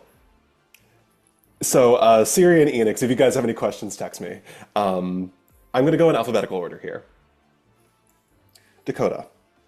Okay. What you are offered, the first thing that is pulled out of the sack are a pair of delightfully comfortable looking boots, furred and leathered, a gentle like sepia brown. A pair of nice socks. They're not just socks, snow boots. You see that they've got a little tag on them from a little magic brand called Sasquatch. The Sasquatch boots, while wearing them, Oh my god, do I grow... sorry. Let me. I'm... Yep. Your walking speed increases by 10 feet, and you have an advantage on survival checks. In addition, once per day, you can invoke your runes through the boots to cast the Expeditious Retreat spell as a bonus action. Okay. So I'm going to send that to you real quick. Sasquatch boots with the fur. Enix, you are given what Rovius pulls out of the sack for you is a beautiful looking silver necklace. Oh. You look at the eloquent gilded chain dangles off of a charm that looks like an hourglass embedded into a little revolving stone. You see that the hourglass itself can revolve, and little like small crystalline shards, not prismatic, thankfully, but they're little like crystalline shards in place of sand that spill on one end to another. When all of the shards spill into one side, the hourglass changes color between red and white. With some finagling, you realize that you can get shards equally on both sides of the charm. You can use a bonus action to spin this hourglass, and you gain different benefits and effects. Specifically, if you flip it onto Lathander's or Asmodeus' side, you gain a certain resistance as well as access to a certain spell. You get different abilities if it is in equilibrium. I'm going to send you all of this via text, and you can play with that as you will. Holly. I love it here. You are given a little, like, what looks like a little toy whistle. And you recognize this. These are the whistles that were used by a lot of the, like, commanders at the workshop who would, like, catch the attention of the other toy makers or, like, get them to, essentially abide by their directions. The toy maker's whistle... God, I'm reading this and I feel like such a dumb... Okay. On your turn, you may use your action to blow the whistle at a friendly creature of your choice. Upon blowing the whistle, the creature in question gets to use an action, bonus action, and their movement in place of your own. Essentially, you can blow the whistle to have someone on your side replace your turn. You cannot use the item if you've taken any bonus actions or movements, and once you've blown it once, it is completely gone and becomes a normal whistle. That's great. What the fuck was I thinking, guys? I, like, came up with this, like, years ago. That so many fucked up things can happen with that whistle. It's basically time. Oh, it's an extra turn. You basically give up your turn to give someone else on your team an extra one. Holy crap.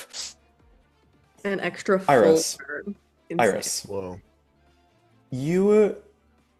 It takes a little bit for you to understand what it is. It's like kind of this like weird, like almost quiver, like crystalline quiver looking thing. You realize it can attach to the hilt of Arclighter. And as you do, Arclighter shines a million different colors in your hands, almost like shaking a little bit, as you realize it is now imbued with Fayish magic. While the crystalline hilt is attached to your axe, whenever you rage, you may choose to roll on the Wild Soul Barbarian's Wild Surge table if you wish. Oh, let's fucking go! Oh, I love it. Thank you. The Wild Soul table, honestly, is pretty peak. They're all good. Let me be clear, not the Wild Magic Barbarian, the Wild Soul. Yes, correct. It is the UA version, and it is significantly better. Woo! Yeah. 2 subclasses. Pallas. You get a little box, a little jewelry box, and when you open, you see beautiful looking crystalline earrings. You realize that these are like very, very concentrated Aurora shards made into little earrings for you. The little crystals are shining ever so slightly with that same familiar fayish magic. With the Aurora's earring donned, when you use a meta magic option on a spell while you are wearing the earring, you can roll on the Astrophel wild magic table. If the result is a spell, it is too wild to be affected by our meta magic, and if it normally requires concentration, it does not in this case. I'm scared. I'm really scared. I'm scared. I'm really What's scared. going on? I'm scared! This is the Roselle. first I'm hearing about a custom table, so... Roselle. Yours is the hardest to pull out of the sack because they are these beautiful silk robes of gold and white and orange. You put them on and immediately you just feel warmth. Like you've felt warm for a while, but like this is a very different kind of like, it is cozy and comforting and just bright. While wearing the robes, you emit the Soleil silks. You emit a constant, gentle warmth akin to the glow of the morning sun. The robes offer protection in the form of resistance to cold damage. In addition, whenever you deal fire damage with a spell, you add your proficiency bonus to the total number of damage dealt. Nice. Simple So and flavorful. I'm Three picturing- free Do I not get games. I killed my table? husband's robes. You know what? Sure. Yeah. Ariel, never say I never gave you anything. Finally, Syriie. Oh my god. So scared. I'm terrified. You reach into the sack and feel something metallic. When you pull them out, they are bracer-like gauntlets made of crystalline wiring. Again, not dissimilar to that of the Aurora's shards, though you can tell they're not the exact shards themselves, or else, plum. You try them on. They're a perfect fit. And as you do, you feel, for the first time, true magic is coursing through your body. Not fettered, not repressed, but a taste of true evocation. The gauntlets are martial weapons, the prismatic gauntlets, with which Syriie has proficiency, dealing 1d6 plus dex bludgeoning damage. In addition, whilst wearing the gauntlets, you can use a bonus action to activate them for 1 minute. Upon activation, roll a d8. Whenever you make attacks with the gauntlets in their activated state, they deal an extra 1d4 damage of a type correlating with the number rolled. Refer to the Chaos Bolt damage type table to determine the exact damage type. I've sent you guys all of these stat blocks. And let me just say, oh, Bryson's computer overheated. Oh no. I didn't even realize they were frozen. Oh no. I thought they were just mogging. Oh no. There we go. You all can add these into your inventory with the understanding that you can give these to each other if need be.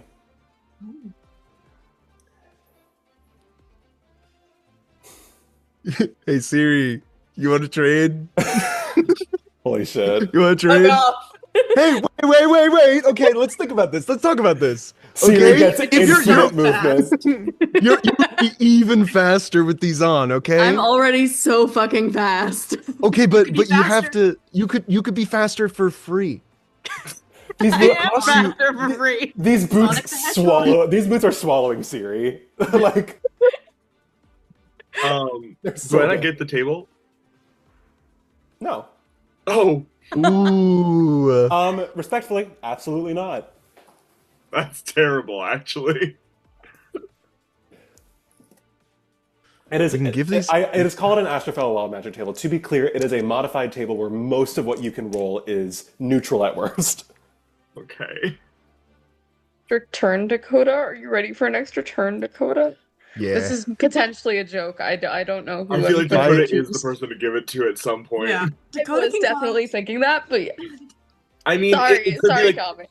there could be like spell checks that Roselle or I have to make that may be really important for that, like down the road. But we'll figure it out when we get there. I mean, technically, if you yeah. gave a turn to an extra caster and force Pandora to make 2 reactions, she can't react to that. Guys, can I just ask you, rhetorical question? What the fuck was I thinking when I designed the whistle? You've broken turn economy, Tommy. I'm sorry. It's like like I'm This a was fighter from, and like, I'm not even. I 2022. can, in fact, I'm just gonna let y'all know, like, as long as Pandora doesn't have like an AC of like 24, I can probably deal like 200 damage in a turn with that. Insane. Anywho, Not much of an exaggeration. Rovius closes the bag. I fear that giving you any more would unfortunately ruin the spirit of Christmas, but I do feel like we have to sacrifice it ever so slightly if we want to give ourselves even a fighting chance against whatever we are going to face in the coming hours. Is the spirit of Christmas like really important? Like, can we take something else? Could we like get a second thing? Could I get next year's? Yeah, You get what you get, and you don't get upset. I'm not upset. I'm not. Thank you, I'm not Radius. necessarily. I really like it. I'm not necessarily upset. I just feel like you've been sitting on this for quite a while, huh, Rovius? Yeah. Like we gave you that bag back, and you just sat on it. Can we be so clear? I did not know that you all weren't evil until maybe like 2 weeks ago. Yeah, but you're still a bitch. Yeah, why don't you check the naughty and nice list that's in the bag, huh? Wait, have we gone? I'm willing to live with that. Have we gone over the fact that because Rovius is the one that dealt with Santa Claus, and now that Rovius is giving us more Santa drinks, Claus. he's Santa Claus. Rovius, He you're now killed Santa Claus. Santa. He's That's the how it Santa works. Claus. Rules apply. Wait, can we Do make- any of you... okay, question real quick. I'm sorry to interrupt, Bryson. Do any of you mention Santa Claus out loud? Yeah, I think we. Do you say that, Holly? Absolutely would. Like, you say that, and Rovius looks at Calvary before... What did you do to Santa? Yeah, what happened? did you do? After I put him in a headlock, like what happened with everything? He looks between all of you. Did you kill Santa? You're Santa now. You ask what I did to Nikolai? You killed him. Nikolai is Santa? Would you like... You asked what I did to Nikolai? Would you like to see? Yes. Please tell me he's a small wooden doll And inside the bag. That is Will. That is where we are going to end session for today. Brother. I'm stressed out. Someone. He killed Santa. I won't go further, but that revelation is crazy to Iris. Do you want to see? Santa's not dead. I put him in this jar. Y'all won't let me have a cliffhanger to save my fucking life, dude. Now I want to continue session for 5 minutes so I can get a different one. Does Santa have more gifts for us? Yeah, like I feel like the spirit of Christmas is ruined if there's no more Christmas. Oh my god. Do I hear you guys bitching about your custom magic items? No, I'm not. No, It's just I love my fancy robes, officer. I didn't kill him. Don't get me wrong. I love boots with the fur, apple bottom jeans, the whole clurb. Listen. I just feel like there's so many gifts in that sack. Maybe it doesn't even have to be ours. Maybe it could even be ours next year. You know, it's like you have the sack. Drop it. I also think we all could give all of our gifts to one person. Well, I feel like the meta magic one, the rage one, like wouldn't work for other people. I was gonna say, if I give that, can Dakota go into a rage? Like what? I don't think so. Whoa, that wasn't words at all. Sorry. Take your time. Can my eclipse charm, can it be a head chain instead of a necklace, if that's okay? Sure, like a what is it? Like a diadem? Yeah. You just like alter it. Circlet. It's Circlet, like yeah. Clasp it a little bit closer. Yeah. Cool. I just was thinking about that. I was like, that'd be fun to have it right here. Very Raven. Yeah. Oh yes. Yeah. I love that. So just to be clear, because I didn't explain it in the moment, the Eclipse Charm has 3 different modes. Yes, it does. On Lathander mode, Enix has resistance to necrotic damage and can cast Summon Celestial once. In Asmodeus mode, they gain resistance to radiant damage and can cast Infernal Calling just once. And then in Equilibrium, they gain a number of temporary hit points, and once per long rest, they gain the Clockwork Soul's ability to stabilize a roll with advantage or disadvantage as a reaction. Ooh. Equilibrium. Well, that's a 5th level spell. Goddamn. Yeah. Hell yeah. Anyway, now that the Santa Claus discourse is done, thank you all so much for an amazing session. I need to ask, Alex, are you okay? I'm okay. Okay. I don't know if y'all could tell. I got really worked up during that scene. I did too, but I'm That's very fair. so strong. It was a beautiful scene. How is everyone feeling generally? I feel good. I feel Feeling great. Amazing. Well, I'm just going to say this then. This is going to be the last session of the year. I made it the executive decision, aside from this upcoming Candor session in about 2 weeks, give or take. I'm doing no more D&D for the rest of this year, as far as scheduling. My games, at least. But we're on the precipice. 2 more sessions No, we're left. on Mount Olympus. We're on the apex. 2 more. On the apex. 2 more sessions remain. The first being the first part of the finale. I'm gonna jump. We we have come such a long way, and I just want to thank every single one of you for being there for every step of it. As difficult as it has been to be so on and off with the game over the last few years, to have gotten to this point where we are so close and so consistent with it, comparatively at that, is deeply special to me. And I do not want to understate that and how much that means. And the fact that you all are still here and enjoying the game so deeply, at least I think, I hope. This game means the world to me. You guys mean the world to me. And I just want to say thank you, because y'all are gonna hate me for the next couple of sessions. So I better get that goodwill. Better get that goodwill out there now. You all are so very special. This game is so very special. Thank you all so much. And I think with that, We'll finish Lake, out. Sam, Will, Arielle, Aidan, Alex, Bryson. 2 sessions left. Have a good night, y'all. Damn. Good night.